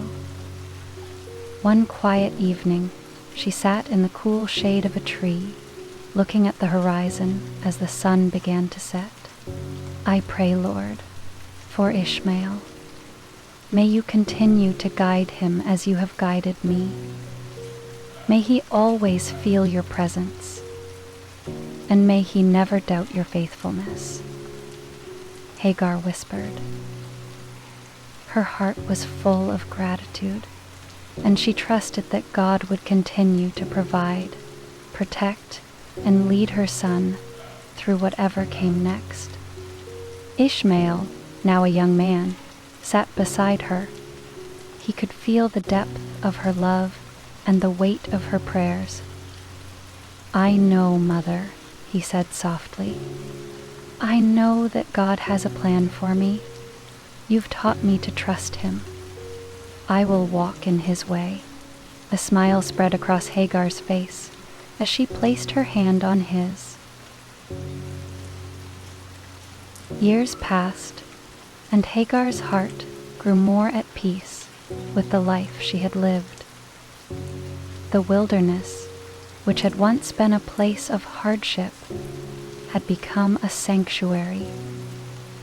She had learned to rely on God in every circumstance, from the loneliness of the desert to the joy of seeing her son grow into the man God had promised he would become.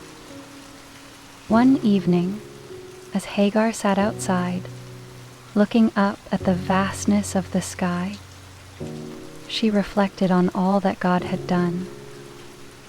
She felt an overwhelming sense of peace settle over her, knowing that her life had been part of God's beautiful, ongoing plan. The pain and struggles she had endured no longer defined her. What defined her now was God's love and the peace she found in him. Sitting alone in her plan, the pain and struggles she had endured no longer defined her. Was the witness of God's peace that night. Lord, she prayed, I thank you for the strength you've given me, for the love you've shown me, and for the way you've always been with me. You have never left me. I feel your peace, Lord, and I trust in you now and always. As Hagar grew older, her thoughts often turned to the future. She knew that her time on earth was drawing to a close, but she felt no fear. In her heart, she was assured that God was in control, and his plans would continue beyond her. She had seen how his promises had been faithful to her and to her son, and she knew that his faithfulness would extend to future generations. One evening, as she spoke with Ishmael about the days ahead, Hagar spoke with great faith. God has a plan for all of us, my son. Our family is part of something greater than we can see. I trust that he will be with you, and with your children, and their children. Ishmael, now a strong and confident man, nodded. I know, Mother. God is faithful. I will carry forward the trust you've placed in him, and I will teach my children to do the same. Hagar smiled, feeling content. She had done her part. She had trusted God, raised her son with faith, and taught him the importance of God's promises. The future was in God's hands, and that brought her peace. As Hagar's life neared its end, she often thought back on the moment when she first encountered God in the wilderness. He had seen her when no one else did. He had known her pain and her fears, and he had not abandoned her. Instead, he had offered her comfort, guidance, and hope. And now, as she prepared to leave this world, she was confident in the truth that he would continue to see and care for her family. On her final night, Hagar sat once more by the well where God had spoken to her. Ishmael was beside her, and she took his hand, the same way she had when he was a child. "Remember, my son," she whispered softly. "The God who sees you will never leave you. Trust in him, and he will always be with you." Ishmael, with tears in his eyes, held her hand tightly. "I will, Mother. I will." And as the night sky stretched wide above them, Hagar closed her eyes, filled with peace. She had been seen, loved, and cared for by the God who had promised to never forsake her. Now, she was ready to rest in his embrace, knowing that he would continue to be with her son and his descendants, just as he had always been with her. With a quiet heart, Hagar passed into eternity, confident that the God who had seen her would continue to guide her family for generations to come.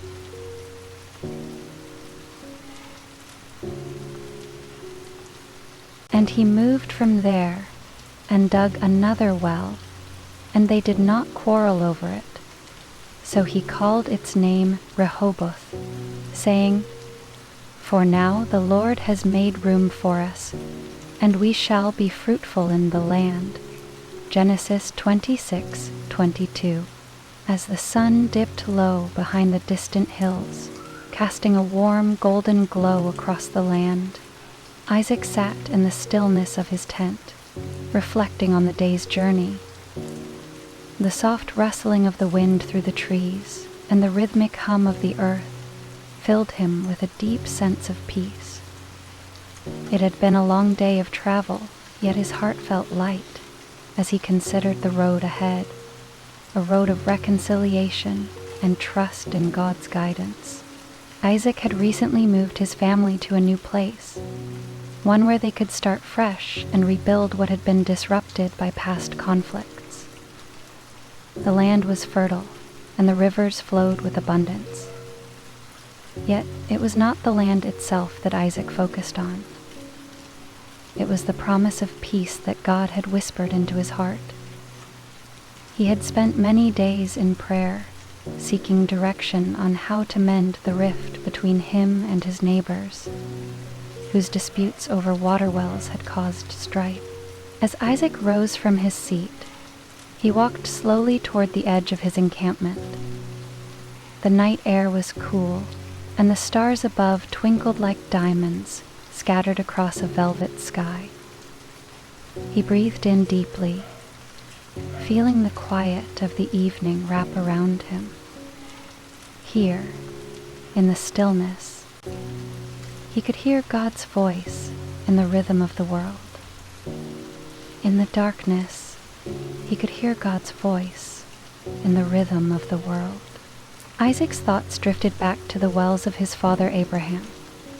His father had dug these wells long ago, and they had been a source of life for their people. Yet, after Abraham's passing, the wells had been filled with dirt by those who sought to claim the land for themselves.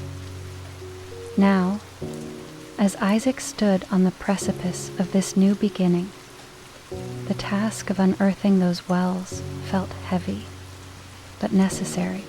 "I will dig again," Isaac whispered to himself. He knew that by doing so, he would not only be restoring the flow of water, but also opening the door to peace. God had been faithful to his father, and he would be faithful to Isaac. The promise of the land and the peace he longed for rested in the hands of the Creator. Isaac knew that the task ahead would require patience. As he gazed at the hills that surrounded him, he recalled the words of his father Abraham: "Trust in God's timing, and peace will follow." It was a truth that had sustained Isaac through many trials, and it was a truth that he would carry with him as he moved forward. The morning sun rose gently over the horizon, painting the sky in shades of pink and orange. Isaac stood at the foot of the hill, looking down at the spot where he would begin his task. The land stretched out before him, vast and quiet, waiting for the labor that would bring renewal. As he gathered his tools, his servants moved quietly around him, setting to work with a shared sense of purpose. Isaac knelt beside the first well, the one his father Abraham had once dug with his own hands. The well had been filled with earth after Abraham's death, and now Isaac would begin the work of restoring it. As he grasped the pickaxe, memories of his father flooded his heart. He recalled the stories his father had shared with him about the importance of these wells, how they symbolized not just physical sustenance, but also spiritual nourishment God provided for us here. Isaac whispered, the words more of a prayer than a statement. The labor before him felt significant, not just for the land, but for the peace he hoped would follow. His faith was anchored in the belief that God's promise of abundance would be fulfilled in the restoration of this well. The sound of metal striking rock echoed through the valley. Isaac worked diligently, his muscles aching as the day wore on. His servants too worked beside him, each strike a reminder of their shared commitment to peace. As the day drew to a close, they had made progress, but the well was not yet uncovered. Isaac could feel the weight of the task ahead, but he also felt a quiet assurance that God was with them. That evening, as the sun set once again, Isaac paused. He sat on a stone, his hands covered in the dust of the earth, and reflected on the work that had begun. He was not just restoring a physical well. He was beginning to dig into the wounds of the past, seeking reconciliation. With a deep breath, Isaac offered a prayer of thanks. He knew the road ahead would not be easy, but he trusted that God would make a way. The next morning, as Isaac and his servants continued their work on the well, a small group of men approached from the nearby settlement. Isaac recognized them as the herders who had claimed this land as their own. Tension hung in the air as they walked toward him, their eyes filled with suspicion. "What are you doing here?" one of the men asked, his voice harsh. Isaac stood calmly, wiping his brow with a cloth. He had known this moment would come, but he was prepared. "I am digging the wells of my father," Isaac replied, his voice steady. "The wells that were once filled in. This land has always belonged to my family, and I seek to restore what was lost." The men exchanged glances, and the leader of the group spoke again. "We claim this land now, Isaac. Your father's wells are of no use to us. We have already laid claim to this place." Isaac's heart sank, but he did not react in anger. He had learned long ago that conflict could only be resolved through peace. "I understand your concerns," he said, his voice calm. "But I ask that we work together to resolve this, in peace. There is enough land for all of us if we are willing to share it." The men were quiet for a moment, and Isaac could see the skepticism in their eyes. But rather than arguing or escalating the conflict, he chose to offer a solution. "I will dig another well, away from the one my father built," Isaac suggested. "If there is still strife, we will find a way to resolve it. I trust that God will lead us to a place of peace." The men hesitated, but after a long pause, they nodded and turned away. Isaac felt a quiet sense of relief wash over him. He knew that this was just the beginning of many conversations that would follow, but he also knew that God was guiding him. Peace would come, but it would require patience and humility. Isaac and his servants continued their work, moving further down the valley to dig a second well. The air was warm, and the sound of their tools striking the earth echoed through the land. As they dug, Isaac's thoughts turned inward. He wondered how much longer the disputes would continue, how many more wells he would have to dig before the land was at peace. Yet, as he knelt beside the second well, he was reminded of the promise God had made to his father Abraham, to bless him and his descendants. Isaac had to trust that this promise was not just for Abraham, but for him as well. The work he was doing was not in vain. It was a step toward the fulfillment of God's plan. As the second well began to take shape, Isaac felt a deep sense of peace settle over him. The tension of the past days began to lift, replaced by the quiet assurance that God was with him. The earth beneath his hands seemed to respond, as if it, too, recognized the healing that was taking place. One evening, as Isaac sat on a rock by the newly dug well, he felt the cool breeze on his face and the soft glow of the moonlight casting long shadows across the land. The labor of the past few days had left him weary, but his heart was at rest.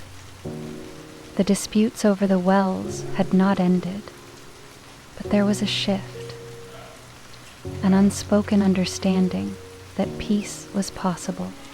Isaac lifted his eyes to the heavens. The same stars that had once shone down on his father Abraham, now shining down on him. He whispered a prayer of gratitude for God's guidance, for the strength to endure, and for the promise that he would make a way.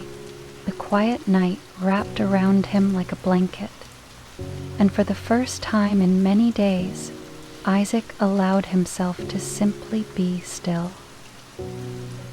The work would continue, and the challenges ahead would require patience. But in this moment, peace had been restored. Several days later, the herders returned, but this time their demeanor was different. They approached Isaac with cautious but respectful steps. Their leader, who had been so quick to challenge him before, now stood before Isaac with a look of humility in his eyes. "We've seen the work you've done, Isaac," he said softly. "The wells you've dug. We see that you seek peace, and we have come to offer our hand in reconciliation." Isaac smiled gently, nodding in acceptance. "I trust that God has brought us to this point," he said. "Let us work together for the good of all." The men agreed, and from that moment on, Isaac and the herders worked side by side, digging wells and caring for the land. Slowly but surely, the land that had once been filled with conflict was becoming a place of peace. Isaac watched as the sun dipped lower on the horizon, casting a golden hue over the land. The sounds of the land, rustling leaves, the distant call of birds, were quieter now, almost as if the earth itself was resting in peace.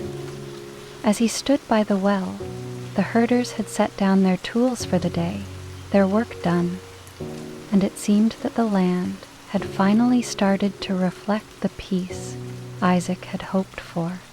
The leader of the herders, whose name was Abner, approached Isaac once more, his steps deliberate and measured. Isaac could see the weight of the past in his eyes, but also the relief of a man seeking reconciliation.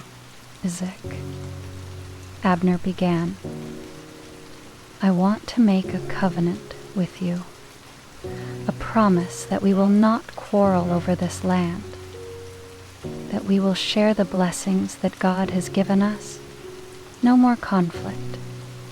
We've seen your patience, your dedication, and your trust in God.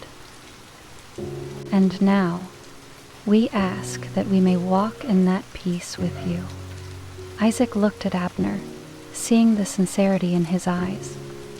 He had longed for this moment, the moment when reconciliation was no longer a distant hope, but a present reality. Isaac nodded in agreement. I accept your covenant, Isaac said softly, and I pray that God will bless us both with peace and abundance. May He watch over us and guide our hearts, that we may continue in harmony. They sealed the covenant with a handshake, both men knowing that this was just the beginning of a new chapter for their people. As Isaac turned to walk back toward his camp, he felt a deep sense of peace in his heart, knowing that God had made a way where there seemed to be none. In the days that followed, Isaac and the herders worked side by side, digging wells and tending to the land. The relationship between them had shifted from one of conflict to one of cooperation, and it seemed that the earth itself was responding to their efforts. Water flowed more freely from the wells, the land became more fertile, and the air felt lighter. Isaac knew that this was no accident.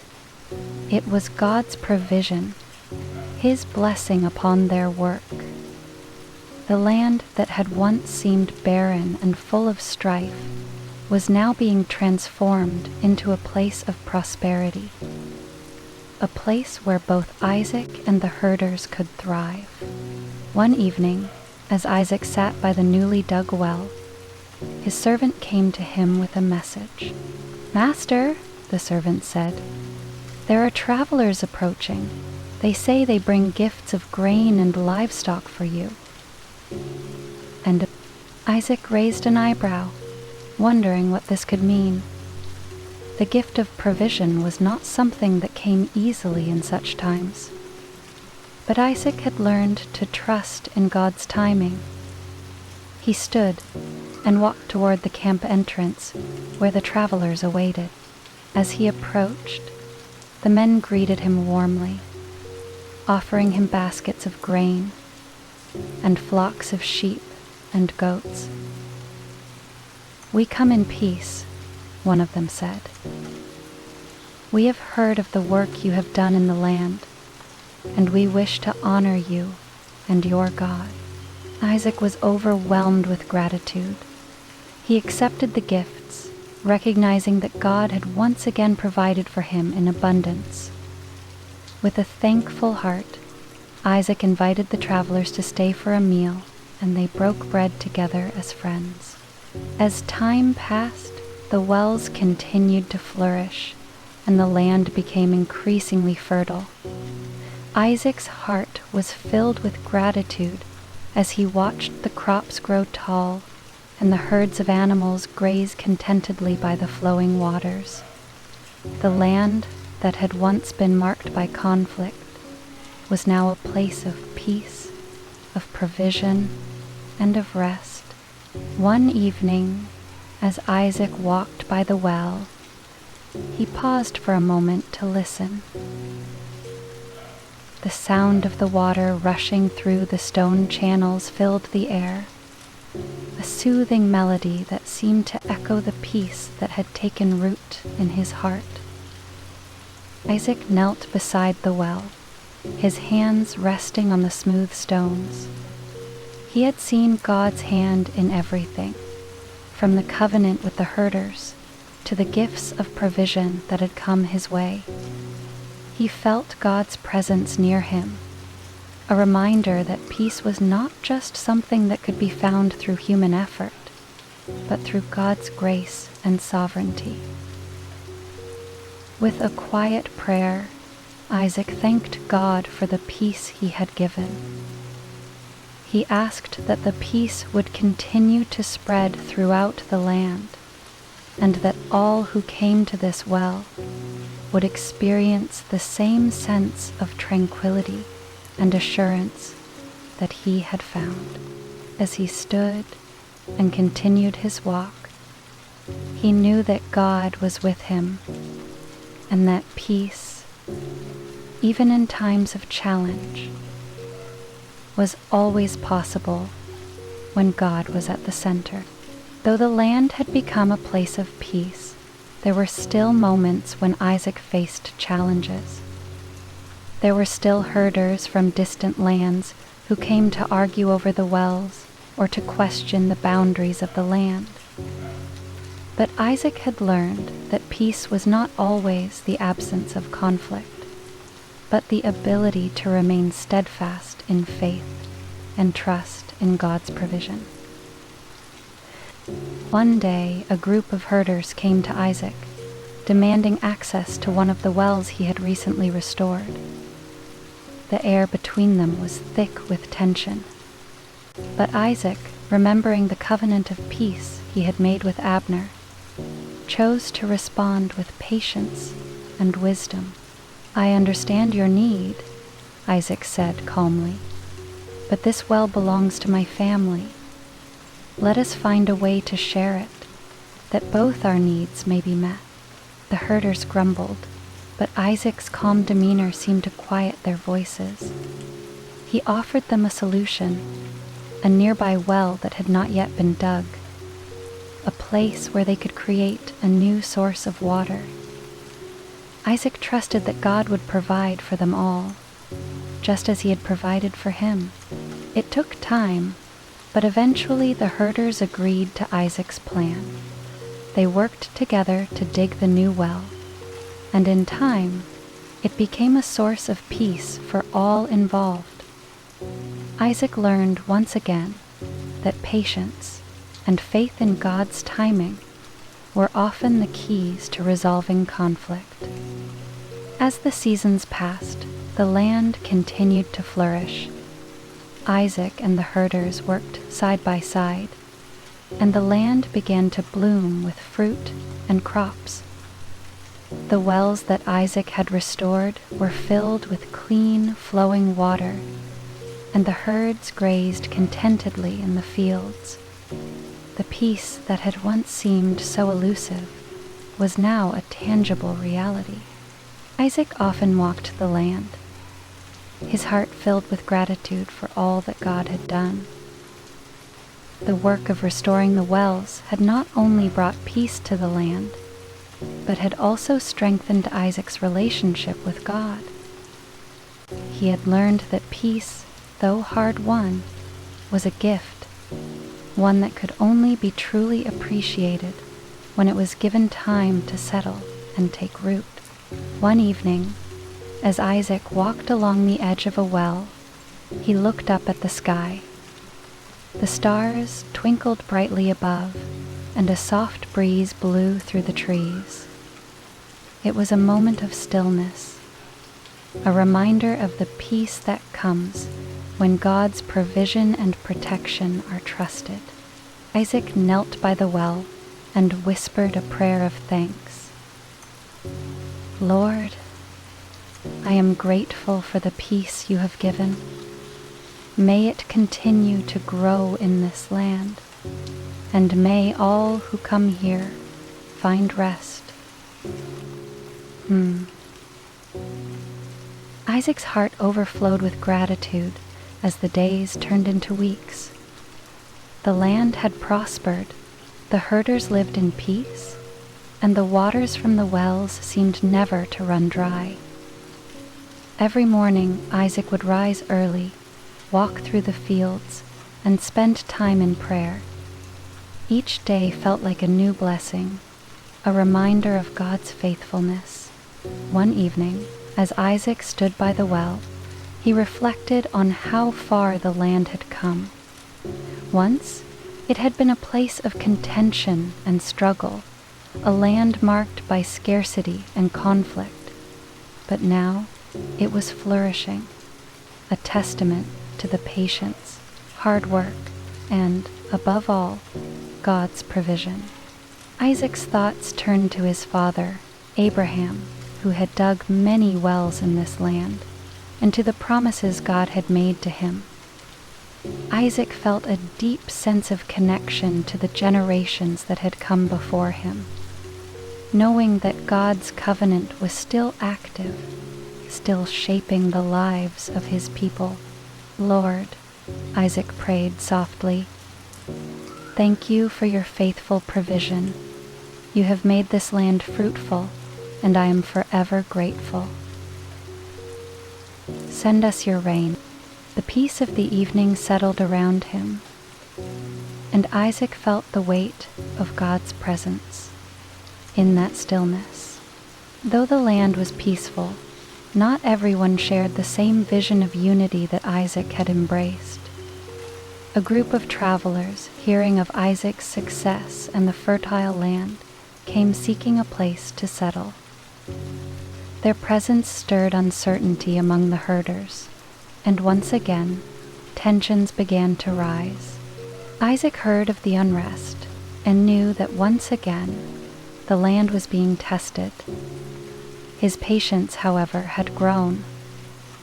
He had learned to trust God's plan, to remain humble in the face of challenges, and committed himself to the plan of Satan. He gathered the leaders of the herders and the newcomers and invited them to a meeting. Sitting in a circle, Isaac spoke gently. Peace has been a gift here in this land, Isaac began. It is not something we should take for granted. Let us honor the God who has blessed us and work together in harmony. There is enough for all of us here if we share, if we live humbly. Isaac's words were met with silence at first, but then one of the travelers spoke up. We have heard of your wisdom, Isaac, and we want to honor you and your family. We will settle where there is room for all, and we will respect the boundaries of your land. Isaac's heart swelled with relief. This was the kind of humility and peace he had been praying for, the kind that came not from conflict, but from the willingness to seek God's way in everything.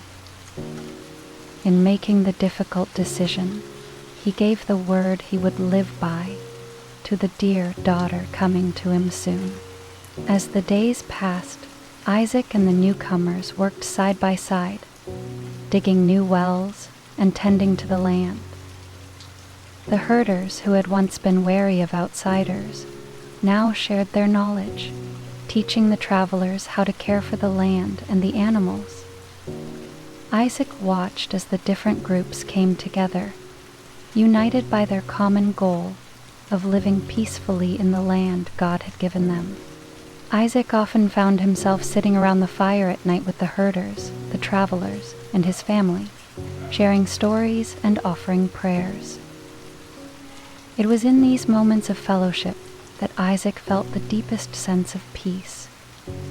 God was working in their hearts, softening the divisions that had once separated them. One evening, as they gathered by the fire, one of the travelers, a young man named Eliab, shared his story. "I was once far from God," Eliab confessed, his voice soft but steady. "I sought after wealth and power, thinking it would bring me peace, but it never did. When I heard of Isaac's faith and the peace that reigns here, I knew I had to come. I needed to find rest in the Lord." Isaac smiled gently and placed a hand on Eliab's shoulder. "Rest in the Lord is a gift we must all seek," Isaac said. "It is the peace that surpasses understanding, the peace that fills our hearts even in the midst of challenges." And then the group fell silent for a moment, each of them reflecting on the truth of Isaac's words, the warmth of the fire, the peace of the land, and the fellowship they shared were all reminders of God's goodness and provision. Isaac had always known that the wells were vital for survival, but now he began to see them in a new light. They were not just sources of water. They were symbols of God's provision, reminders of His care and faithfulness. One afternoon, as Isaac and his servants worked to dig another well in a new part of the land, Isaac paused for a moment to appreciate the beauty of the surrounding area. The soft rustle of the trees, the distant sound of the river, and the scent of fresh earth filled the air. Isaac knelt by the well, brushing his hand across the stones. These wells were not just practical. They were places of worship, places where he could meet God in the quiet moments of the day. As Isaac stood, he looked around and smiled. The land was teeming with life. There were more animals now, more crops, and the air felt filled with the vibrancy of a thriving community. He could hear the laughter of the children playing nearby, their voices carried by the wind.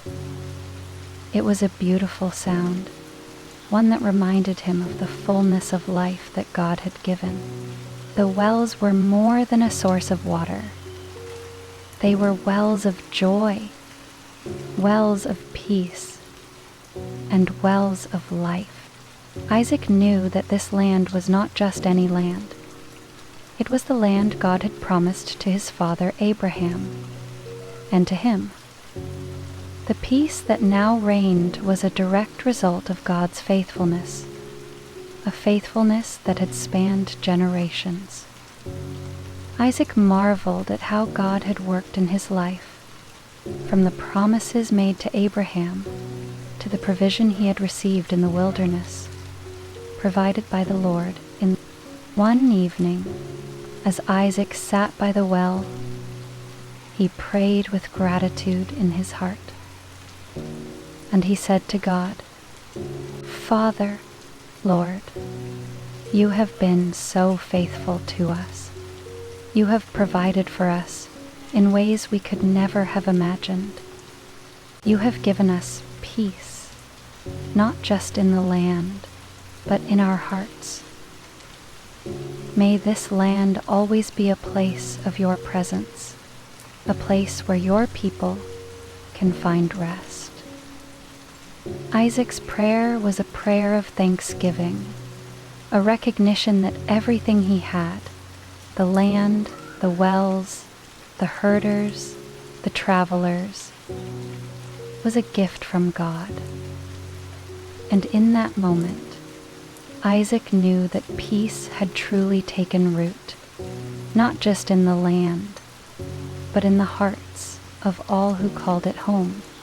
As the seasons changed, Isaac found moments of quiet reflection more often. He would walk through the fields, gazing out over the land, reflecting on all that had happened. The peace that had once seemed impossible now felt like an enduring reality. The land had transformed from a place of conflict into a place of blessing. Into a place of blessing. Isaac felt the weight of this transformation, how much had changed, how much God had done. He knew that God had called him to be a peacemaker, to bring about reconciliation, and he had seen the fruit of that calling. On one particular evening, as Isaac walked toward the well, he stopped for a moment and looked up at the sky. The stars were bright against the deepening blue, and a gentle breeze blew across the land. Isaac's heart swelled with gratitude, and he whispered a prayer. "Lord, I am so thankful for your peace. May your presence always be with us, and may we continue to walk in your ways." End of poem. This recording by Sound for Ground. It was a simple prayer, but it reflected the depth of Isaac's heart. The peace he had found was a treasure, one he would hold dear for the rest of his life. As the days grew longer, Isaac began to realize that peace was not something to be kept for oneself. It was something to be shared. He saw the newcomers, the travelers, the herders, and his family all flourishing together, and it filled his heart with joy. One evening, Isaac invited the people of the land to gather for a feast. It was a celebration of the peace they had found, the prosperity that had come from trusting in God, and the unity they had built. Isaac wanted to share the joy of God's provision with everyone. The tables were laden with food, and the sound of laughter filled the air. It was a time of thanksgiving, of sharing what God had given, and of celebrating the unity that had been achieved.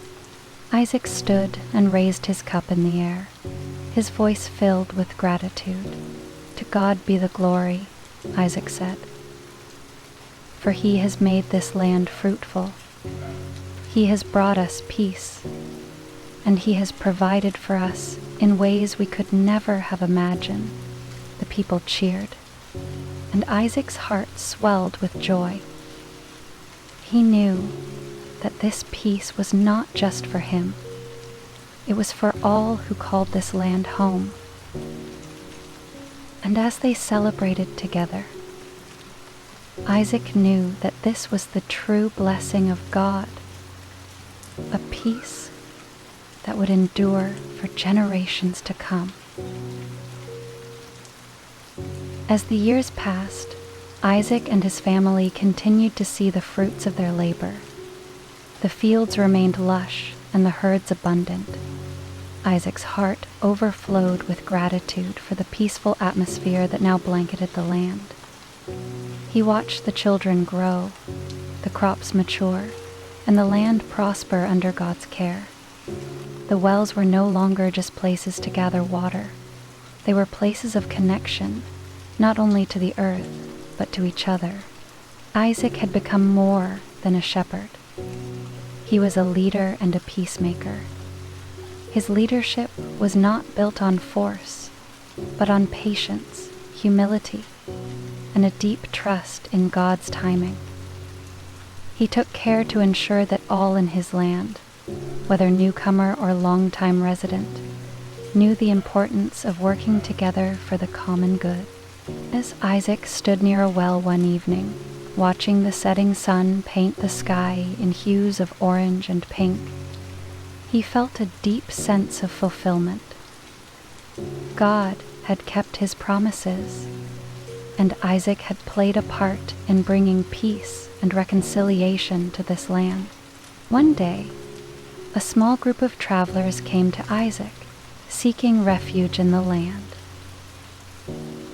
Isaac greeted them warmly, offering them food and water.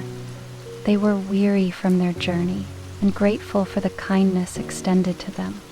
As Isaac sat with the travelers, they shared their stories.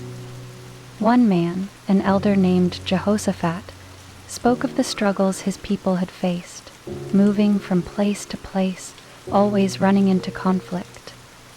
But when they heard of Isaac's peaceful settlement, they knew they had to seek him out. Isaac listened intently, offering comfort and counsel. Peace is not simply the absence of conflict, he said, but the presence of God's presence in our hearts and lives. We must be patient with one another, forgive as we have been forgiven, and trust in God's provision. The travelers were deeply moved by Isaac's words, and they decided to settle in the land. Isaac smiled, knowing that their arrival would continue to foster a spirit of unity in the community. As more people joined Isaac in the land, the community grew stronger. They built homes, planted orchards, and dug more wells. Each well was a symbol of the trust and unity that flourished between the people. They lived in harmony, no longer divided by selfish desires or disputes. Isaac took it upon himself to visit each household, offering encouragement and words of peace. He spent time with the children, teaching them the importance of God's ways and how to live with humility and compassion. The land became a place not just of prosperity, but of healing. Families that had once been divided now found common ground, and strangers were welcomed with open arms. Isaac saw that true peace was the fruit of God's love, and he knew that his purpose in this land was not just to lead, but to nurture and care for the relationships among the people. One night, as Isaac sat beneath the stars, reflecting on God's faithfulness, he had a powerful moment of revelation. He recalled the covenant God made with his father Abraham and the promises passed down to him. Isaac remembered the times when God had spoken directly to his father and the incredible blessings that had followed. As Isaac pondered these thoughts, he felt a deep sense of peace and assurance. It was as if God himself had drawn near, reaffirming the promise made to his family. "Lord," Isaac whispered, "thank you for your covenant. Thank you for your unshakable faithfulness. I trust that you will continue to guide us, to bless us, and to bring peace to this land." The night felt still and sacred, as if the very heavens were listening to his prayer. Isaac knew that the covenant God had made with his forefathers was still alive, still shaping his life and the lives of those who called this land home. One spring afternoon, a group of Isaac's neighbors came to him with a request. They had been in a long-standing dispute with another family over the use of water from a shared well. The disagreement had caused tension and division among them, but now they sought Isaac's help to find a resolution. Isaac listened carefully to both sides, offering counsel and encouragement. He reminded them of the importance of unity and peace, quoting the words of his father, Abraham, who had spoken often of reconciliation. "Let us not quarrel over the things of this earth," Isaac said. "Let us trust God to provide and bless us, for He has promised to take care of us." After much discussion, Isaac suggested a solution that both families agreed upon. He helped them rebuild the well and establish boundaries to ensure that everyone had equal access to the water. The act of working together to resolve their conflict brought the families closer, and the land was once again united in peace. Isaac knew that it was through God's guidance that the relationship was restored, and he praised God for the harmony that had returned. Isaac had learned the importance of rest. In the quiet moments of the day, he would often sit by a well, gazing out at the land. The noise of the world faded away, and he would reflect on the goodness of God and the beauty of his creation. One particular day, Isaac set aside time to rest and meditate on God's word. He spent the day walking through the fields, pausing by each well and listening to the rustling of the trees in the gentle breeze.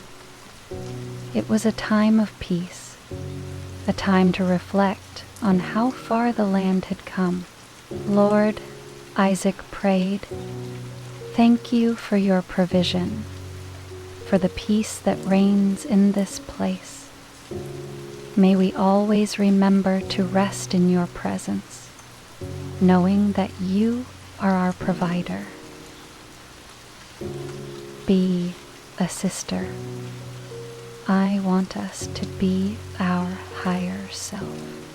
As the years went on, Isaac's health began to decline.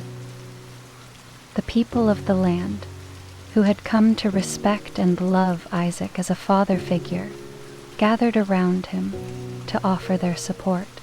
One evening, Isaac called his sons to his side. He looked into their eyes, seeing the strength of character that they had developed over the years. He knew that God had blessed them with wisdom and a heart for peace. Do not forget the lessons of this land, Isaac said, his voice soft but steady. Remember the covenant God made with our fathers. Seek peace and trust in God's provision. He will be with you as he has been with me. As the sun set that evening, Esau closed his eyes, knowing that his work was complete. He had passed on the lessons of peace and reconciliation to the next generation, and he knew that the land would continue to flourish in the presence of God. As Isaac's life drew to a close, the people of the land gathered to honor him. His legacy was not in the wealth he had accumulated, or in the size of his herds, but in the peace he had cultivated among them. Isaac had not sought to control or conquer, but to reconcile, to build relationships that honored God and one another.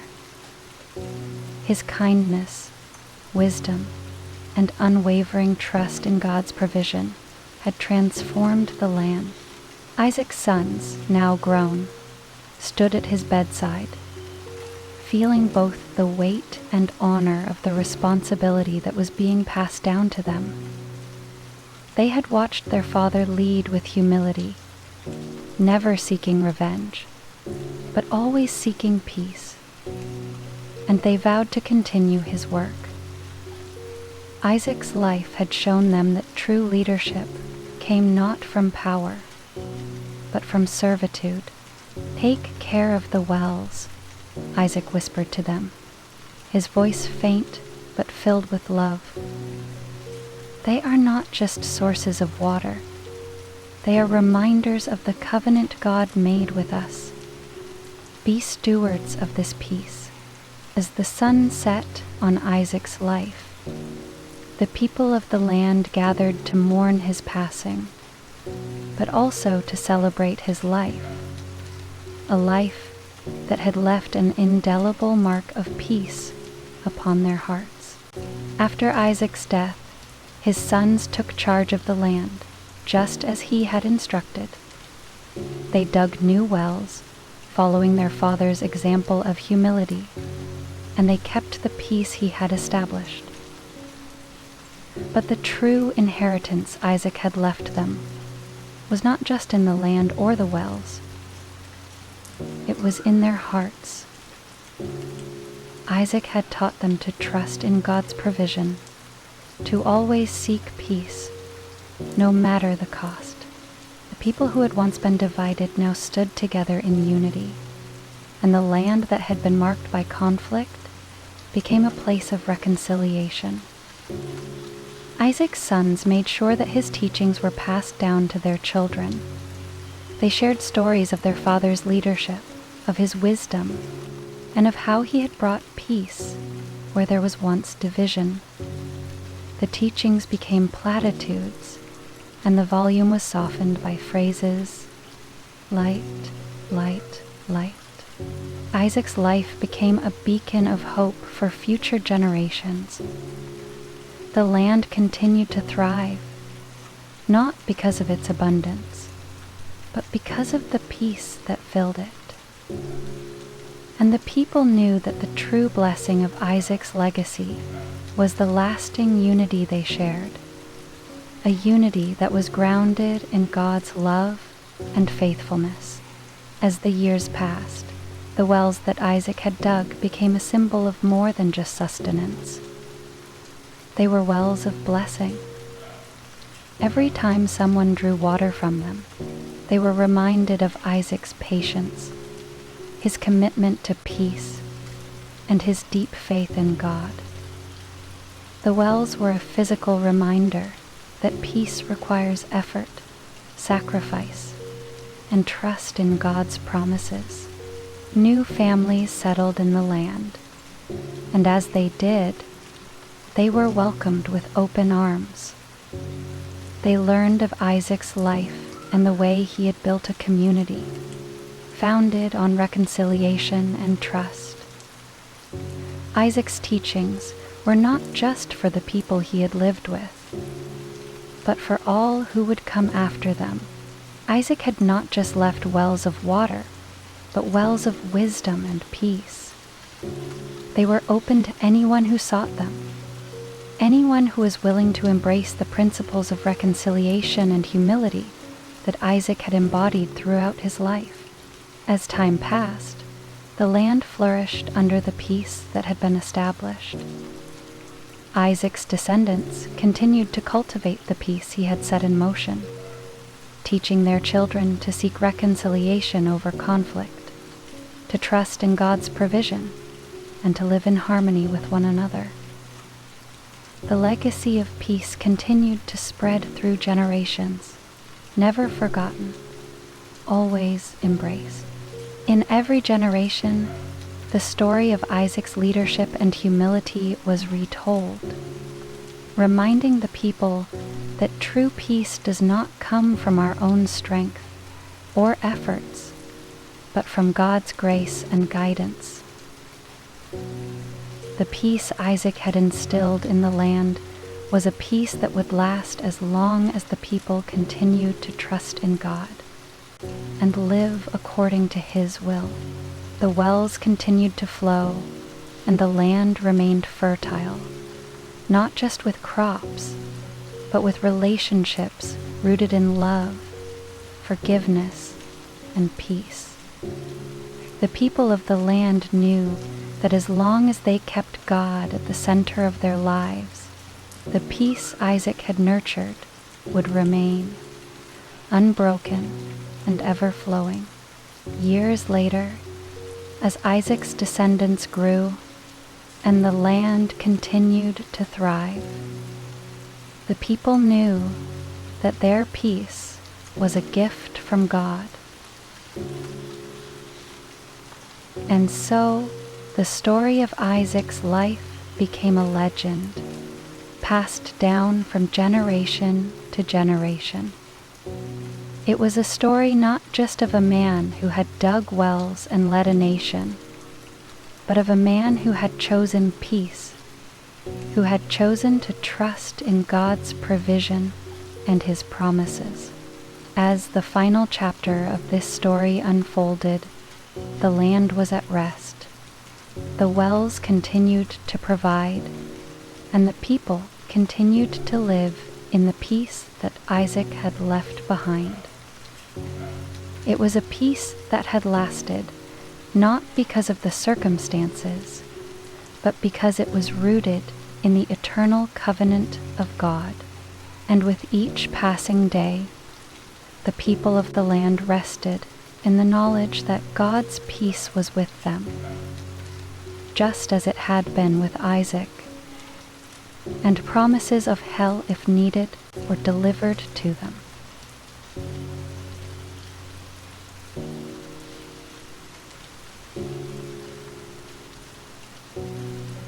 And Isaac went out to meditate in the field toward evening.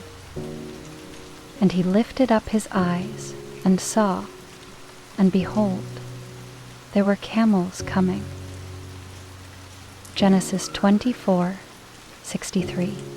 As the golden hues of the evening sun spread across the fields, Isaac slowly walked along the well-trodden path, his thoughts as quiet as the evening breeze that whispered through the trees.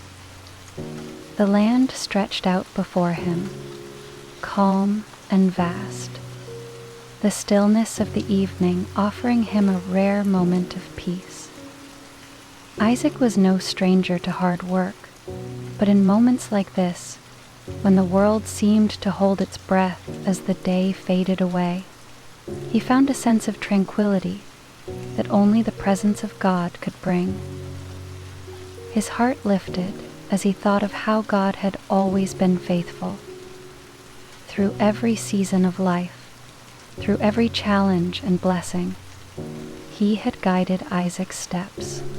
The sound of his footsteps on the earth was steady and rhythmic, and with each step, Isaac felt the quiet peace that filled the evening air. The fields, once barren, were now rich with crops, the fruits of God's provision. As Isaac looked around, he marveled at the beauty of the earth, how God had shaped the land with such care, and how he had shaped his life in the same way. "I am grateful, Lord," Isaac whispered, lifting his eyes toward the sky, "for the peace you give me, for your faithfulness in guiding me, and for the blessings that surround me." Isaac went back to sleep. Isaac paused for a moment, allowing the stillness to fill his heart. He sat down on a large rock, his back against the cool surface, and closed his eyes.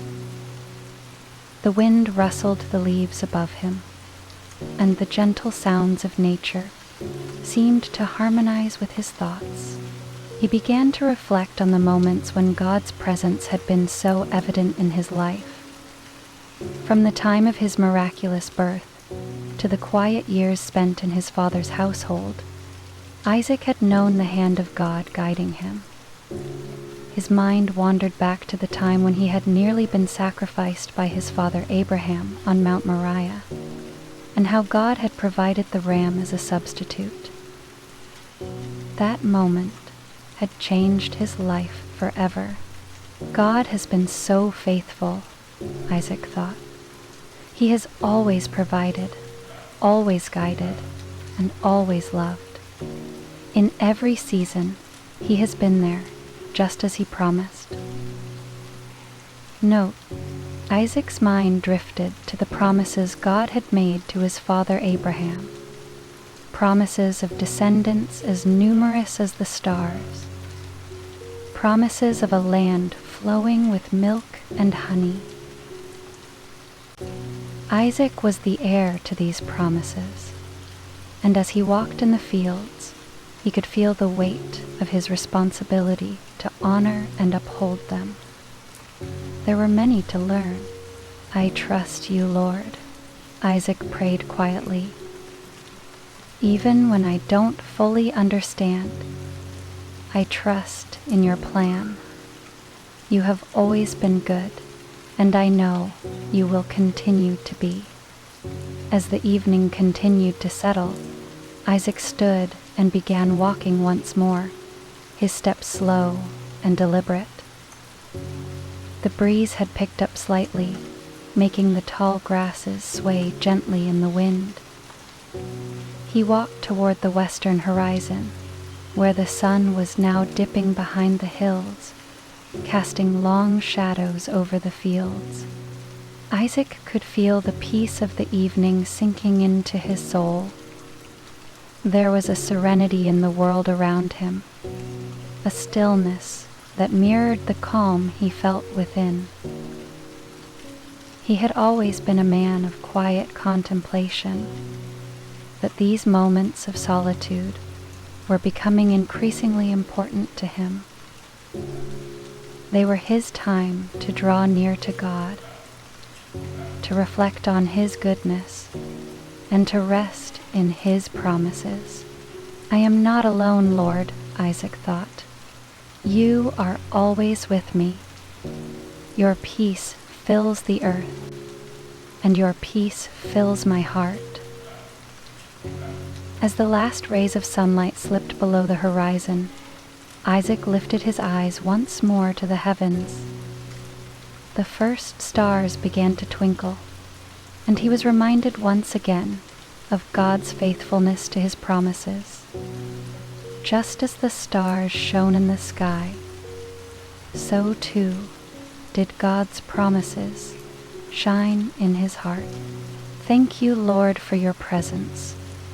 Thank you for the peace that only you can give. I trust in your guidance now and always." "Mishu, Mishu Tibu," she whispered, and pressed her lips to his. As Isaac turned to head back toward his tent, a movement in the distance caught his eye. The silhouette of several camels appeared on the horizon, slowly making their way toward him. Isaac's heart skipped a beat as he realized that something new was unfolding. The moment was not lost on him. He had spent years waiting, trusting in God's perfect timing for the right partner. And now it seemed that the moment had finally arrived. His heart was filled with anticipation. And as the camels drew closer, Isaac knew that this was another sign of God's faithfulness. He knew that this was another sign of God's faithfulness. "Lord, I thank you for this moment," Isaac prayed silently. "I trust that you are guiding me in all things, and I look forward to the new chapter you are opening in my life." As the evening light began to fade and the first stars appeared in the sky, Isaac walked toward the approaching caravan, his heart filled with gratitude. God had been faithful to him in so many ways, through the seasons of waiting, through moments of uncertainty, and through the quiet peace of moments like this one.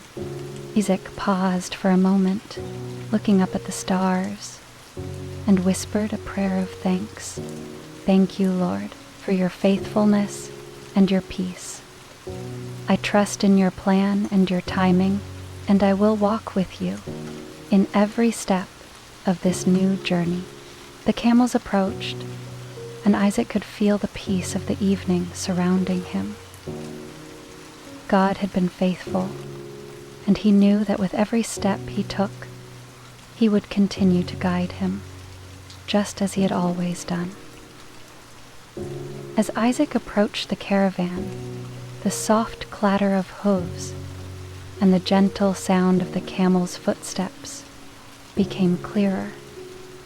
The night air was cool now, and the stars above seemed to shine even brighter, as if the heavens themselves were watching over the moment. Isaac could feel the weight of anticipation in his chest. This was a moment of great significance. one he had long awaited. He looked closely at the caravan. It was led by a trusted servant of his father's house, and the camels were laden with gifts and provisions. At the front of the group was a woman, a figure who, from the distance, looked serene and composed, her face partially veiled by a cloth. Isaac's heart stirred as he approached, but there was a calm within him, a trust that this meeting was part of God's plan for his life. As he neared, the servant of his father greeted him with a warm smile, and Isaac returned it, his eyes briefly scanning the woman on the camel. "Welcome, Isaac, son of Abraham," the servant said. "I bring a woman, Rebekah, whom the Lord has led to be your wife, as was promised." Isaac's heart filled with peace as he looked at the woman now dismounting from the camel. Her eyes met his, and there was something gentle in her gaze that brought him an overwhelming sense of comfort. She was the one. The peace of God seemed to envelop them both in that moment, as if the very heavens were affirming the choice. "Rebekah," Isaac said quietly, extending his hand in greeting. "I am Isaac, son of Abraham. It is an honor to meet you." "Yenisei," said Rebekah. Rebekah smiled, a soft, peaceful smile that seemed to convey more than words ever could. She gently placed her hand in his, and the connection was instant. Two souls meeting as though they had always known one another. The peace that Isaac had felt in the fields earlier that evening intensified, and in that moment he knew that God's timing was perfect. After a warm greeting and a brief exchange, Isaac and Rebekah sat together on a nearby rock, away from the bustling caravan. The evening was growing cooler, but the atmosphere around them felt charged with a peaceful energy that seemed to come from the very earth itself. Isaac looked at Rebekah, his heart full of gratitude. "God has truly been good to me," he said softly. "For years, I have prayed and trusted in his timing, and now I see his faithfulness unfolding before my eyes."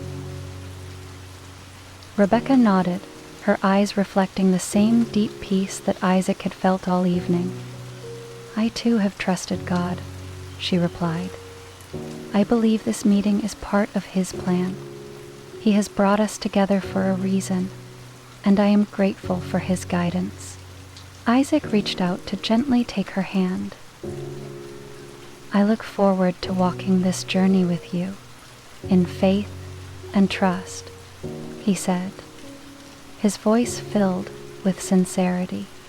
And so, under the vast starlit sky, with the soft winds whispering around them, Isaac and Rebekah offered a quiet prayer of thanksgiving to the God who had brought them together. They were two lives now, intertwined by his will, two hearts filled with peace and anticipation for the future. As the caravan made its way back toward Isaac's family home, Isaac and Rebekah walked side by side, their steps in sync. The fields stretched out before them, the cool evening air carrying the scents of the land. Isaac glanced over at Rebekah, who was looking around, taking in the beauty of the land that would now be her home. "Do you like it here?" Isaac asked, his voice soft. Rebekah smiled gently, her eyes reflecting the peacefulness of the moment. "It is beautiful," she said. "I feel at peace here, as though God has already prepared this place for me." Isaac nodded, feeling the same sense of peace. "I've always believed that God's hand is upon this land, It is His gift to us, just as He has blessed my family and my life. They continued walking, and Isaac's heart swelled with gratitude. He had always known the blessings of God, but now, with Rebekah by his side, he understood them in a deeper way. The promise of a future, of new beginnings, and of a life filled with love and purpose was unfolding before him. In the quiet of the evening, Isaac reflected on how God had been guiding him all along. Through every season of his life, God had provided, and now, as he walked with Rebekah, he knew that he would continue to lead them both. That night, as the caravan stopped to rest, Isaac and Rebekah found a quiet spot near the campfire. The stars were bright above, and the sounds of the camp slowly quieted as people settled in for the night. Isaac sat down beside Rebekah, and together they looked up at the sky, their hearts full of contentment. Isaac felt a deep sense of peace wash over him. For so long he had felt the weight of waiting, the uncertainty of what God's plan held for him. But now, as he sat beside Rebekah, he understood that all of it had been part of God's perfect timing. Each step, each moment, had led to this point, and now he could rest in the knowledge that God's plan was unfolding just as it should. We are in His hands, Isaac said quietly, his voice a soft prayer. Rebekah turned to him, her eyes filled with understanding. I trust Him too, she said, her voice steady. I know that with God we are never alone. He will lead us, just as He has always led His people. And in that moment, under the vast expanse of the heavens, Isaac and Rebekah felt the presence of God surrounding them. The peace of knowing that they were walking in His will, hand in hand, was a gift that neither of them took for granted. As the days passed, and Isaac and Rebekah made their way to their new home, their bond grew stronger. They shared quiet moments, meditated on God's word, and prayed together, seeking His guidance in all things. Isaac felt an overwhelming sense of peace, knowing that God was leading them on this journey. Step by step, their life together would be one of trust and faith, with each new day bringing opportunities to grow closer to one another and to God. In the quiet of the evening, with the stars overhead, Isaac knew that God's plan for him was unfolding beautifully. I will walk by faith, Isaac said to Rebekah one evening as they sat together in the fields. And I know that as long as we walk with God, He will guide us every step of the way. Rebekah nodded, her heart at peace. I will walk with you, Isaac, and we will walk with God. And together they continued on their journey, their hearts full of trust, peace, and the knowledge that God was with them always. The following days were filled with the warmth of companionship as Isaac and Rebekah journeyed together. On one quiet evening, as the stars began to appear in the sky, Isaac sat by the fire, his thoughts drifting toward God's provision. He had witnessed God's provision in every step of his life, and now, seeing it unfold in this new chapter, he felt an even deeper sense of peace. Rebekah sat beside him, her gentle presence offering a quiet comfort. The fire flickered softly, casting dancing shadows across the ground. Isaac took a deep breath, allowing the stillness of the moment to sink in. "God's hand has been on me always," Isaac said, his voice soft. "Through the uncertainty, the waiting, and the trials, He has always provided. And now I see His faithfulness in you, Rebecca." Rebecca smiled, her eyes reflecting the quiet wisdom of the evening. "I have felt His presence guiding me, Isaac. From the moment I met you, I knew that this was His will. And now, as we walk this path together, I trust that He will continue to lead us." Isaac looked at her with gratitude. "You are the answer to many prayers, Rebecca. Together, we will continue to trust in His plan." The fire crackled softly as the two sat in companionable silence, both reflecting on the journey God had led them on. It was a moment of peace and rest, a reminder that, with God, all things were in His perfect timing. As the weeks passed, Isaac and Rebekah settled into their new life together. They worked alongside Isaac's family, tending to the fields and caring for the livestock. The rhythm of daily life was simple but full of meaning. The trust they had placed in God continued to grow as they experienced His faithfulness in new ways each day. One afternoon, as they walked through the fields, Isaac paused and looked at the horizon. The sun was beginning its descent, casting a warm glow over the land. It reminded him of the promise God had made to his father Abraham, that his descendants would be as numerous as the stars in the sky. Isaac's heart swelled with a quiet joy, knowing that God had kept His promise, and he was a part of that plan.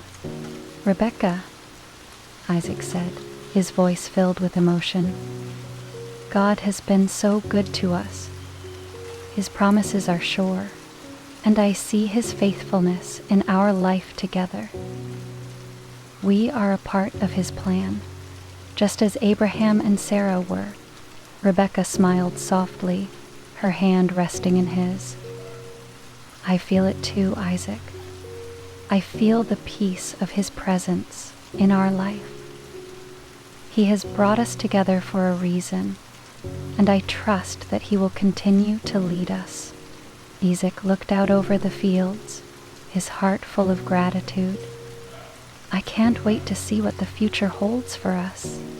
One evening, as the sky turned shades of pink and purple, Isaac and Rebekah knelt together by the campfire. The air was cool, and the peaceful sounds of the evening settled around them. Isaac bowed his head, offering a prayer of thanksgiving for the many blessings God had bestowed upon them. "Lord," Isaac began, his voice sincere, "we thank You for bringing us together and for the journey You have set before us. We trust in Your plan and seek Your guidance each day. May Your presence be with us always, leading us in Your truth and love." Rebecca added her voice to his. "Father, we thank You for the peace You have given us. We trust in Your provision and pray that You will continue to lead us in Your will. May our lives be a reflection of Your goodness and faithfulness." They stopped in front of a fruit stand.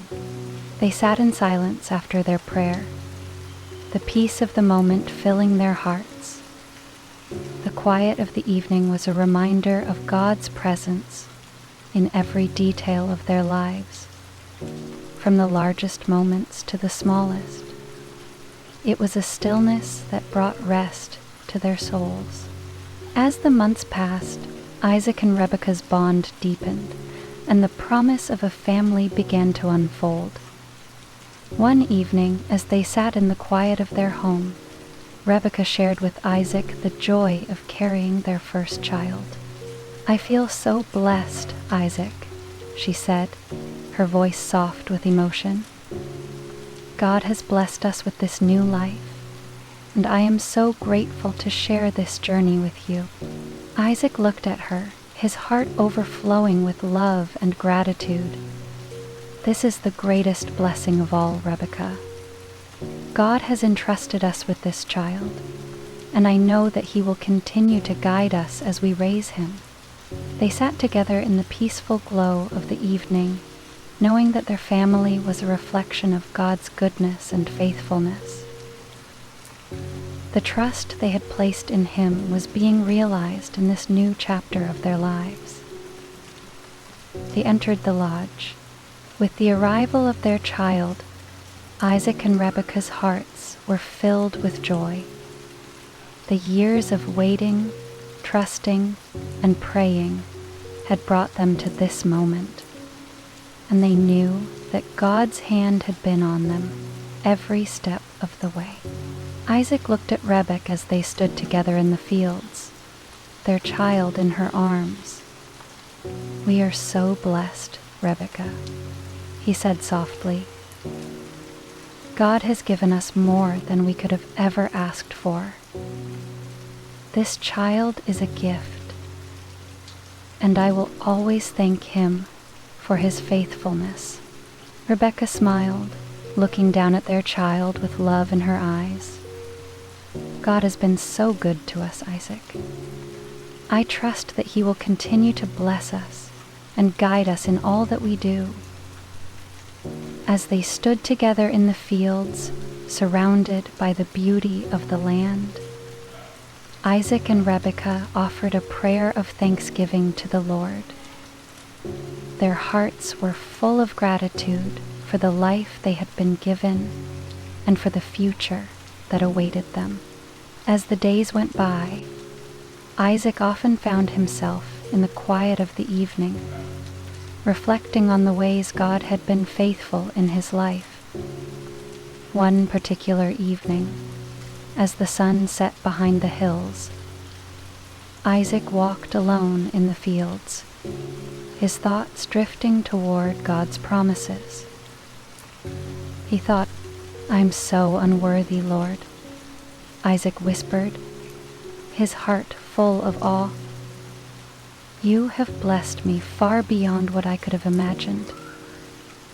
You've given me Rebekah, this child, and a life of peace and purpose. How can I ever repay you?" His heart swelled with gratitude as he considered the beautiful life God had given him. Isaac knelt in the grass, his hand resting on the soil of the land that God had promised to his father Abraham. "I trust you, Lord. Your plans are perfect. I trust that you will lead me just as you led my father." God, as he stood to return to the camp, he felt a deep sense of peace wash over him. The quiet evening had renewed his trust in God's provision and guidance. He knew that no matter what the future held, God was with him, just as he had been with Abraham. Isaac and Rebekah's life was filled with the rhythm of daily tasks, tending to the flocks, caring for their home, and loving one another. But even in the midst of these simple joys, Isaac sometimes felt a sense of impatience. He longed for the fulfillment of God's promises, for the descendants God had promised Abraham and Isaac. He longed for the day when the land would truly be filled with his offspring, as God had spoken. One evening, as Isaac and Rebekah sat together by the fire, Isaac spoke softly, his thoughts spilling into the quiet. Rebecca, he began, sometimes I wonder if we're ready for what God has promised. The land is still so vast, and I know there's so much work ahead. I wonder if we are ready to see His promise fulfilled in us. Rebecca smiled gently, placing a hand on his. Isaac, God's timing is perfect. We trust in His plan, and in His timing, He will bring it all to pass. All we have to do is continue trusting, and He will lead us.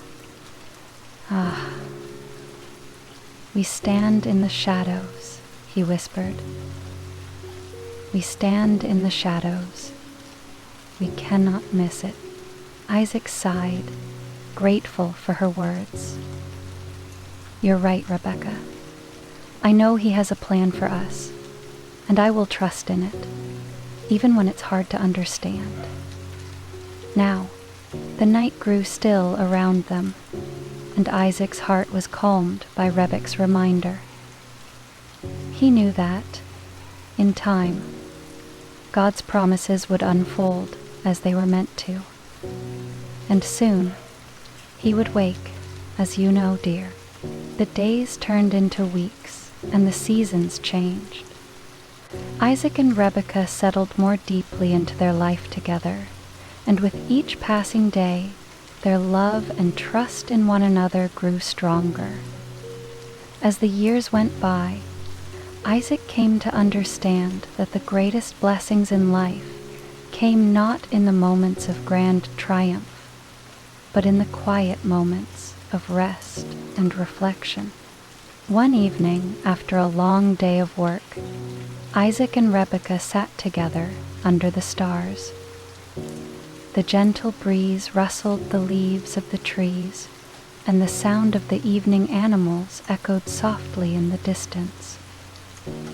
Isaac leaned back, gazing up at the stars. "Rebecca," Isaac said softly, "look at the stars. So many of them. God promised Abraham that his descendants would be as numerous as the stars in the sky. I wonder if I will ever see that promise fulfilled in my lifetime."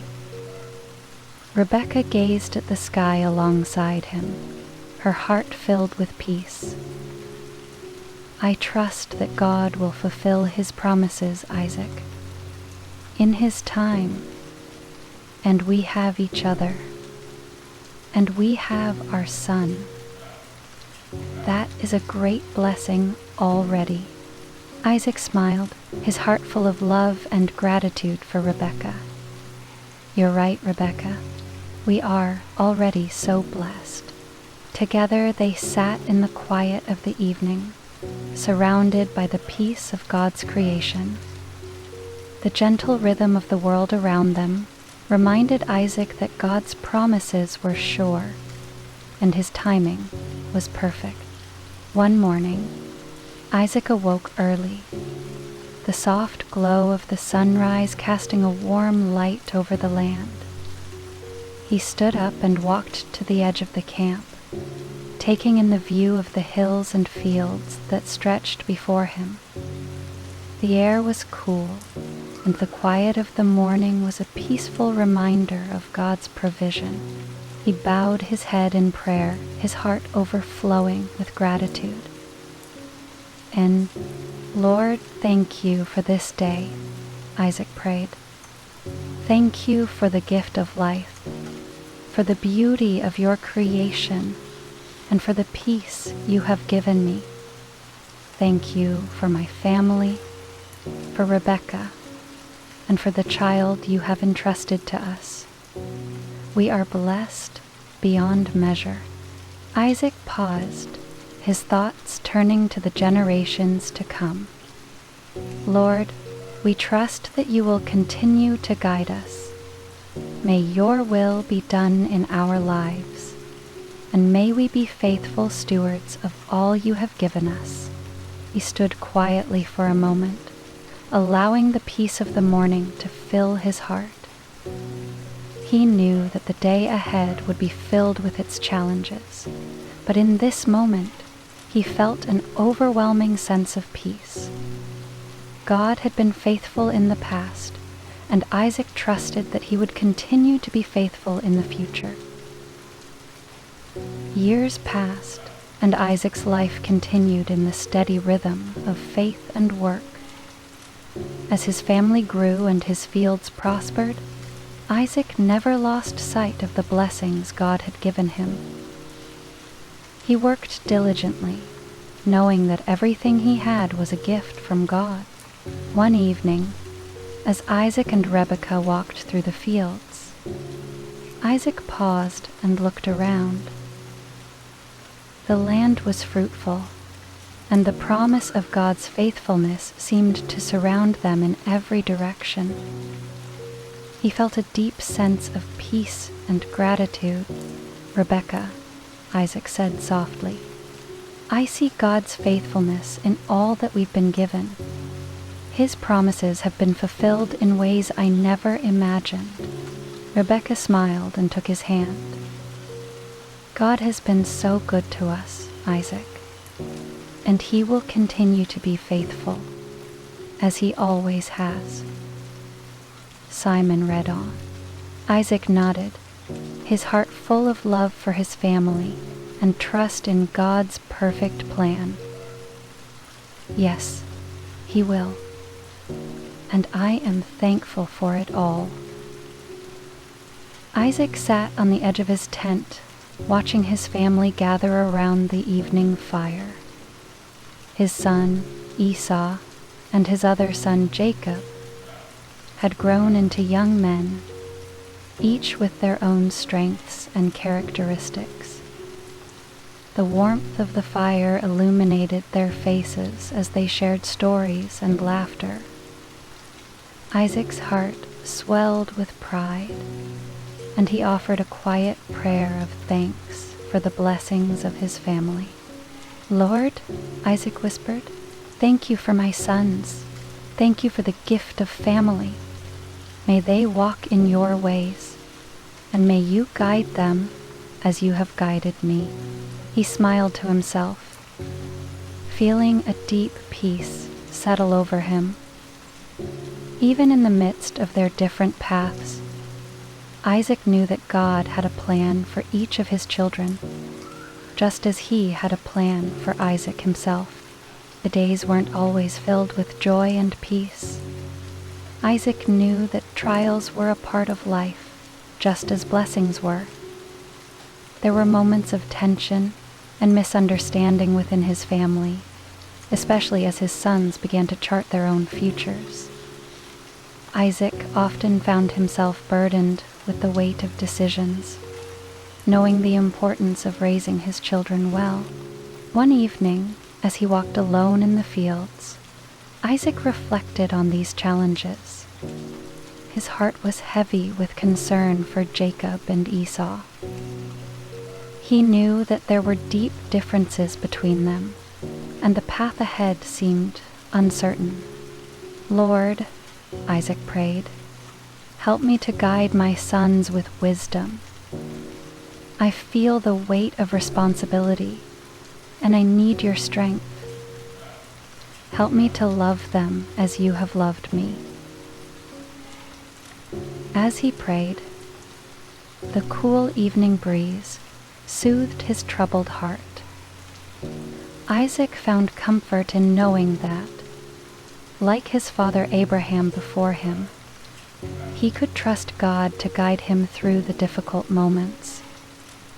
He would continue to pray for his sons, trusting in God's timing and faithfulness. The years passed, and Isaac grew older. His hair had turned silver, and his steps had slowed, but his heart was as full of faith as ever.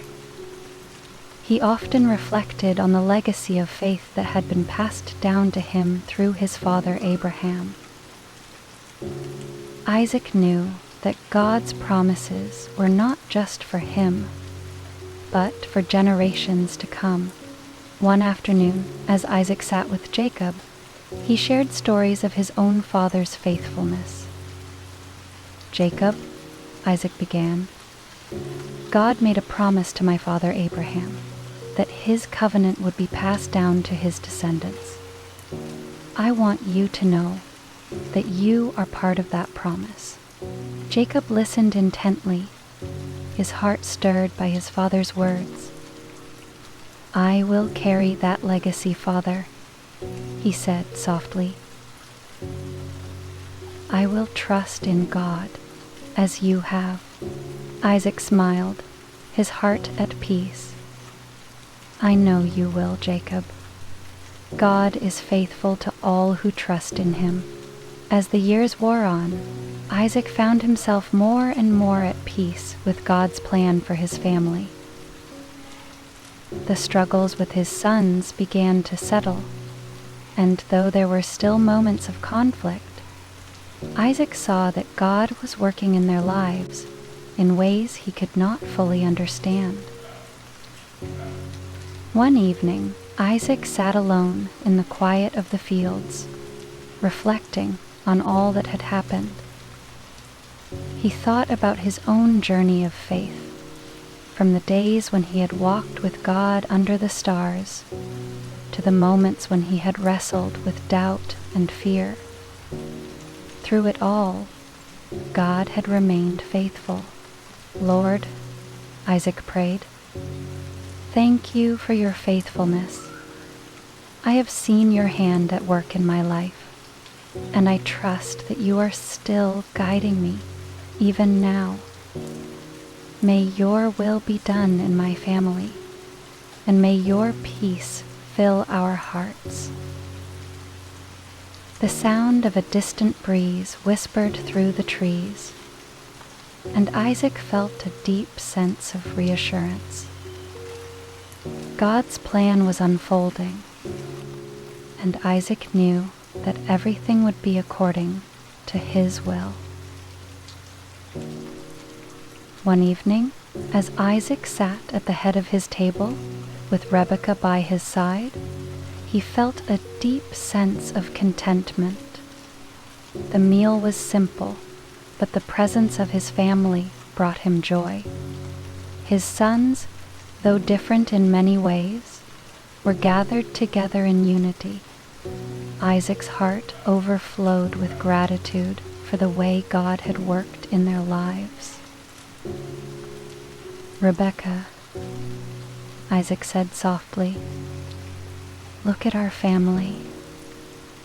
Look at how God has blessed us." Rebekah smiled, her eyes filled with love. "Yes, Isaac, we have been blessed beyond measure." Isaac reached out and took her hand. "Lord, we thank you for this evening, for the peace you have brought into our lives. We trust you with all that we have, and we know that you will continue to be faithful in the years to come."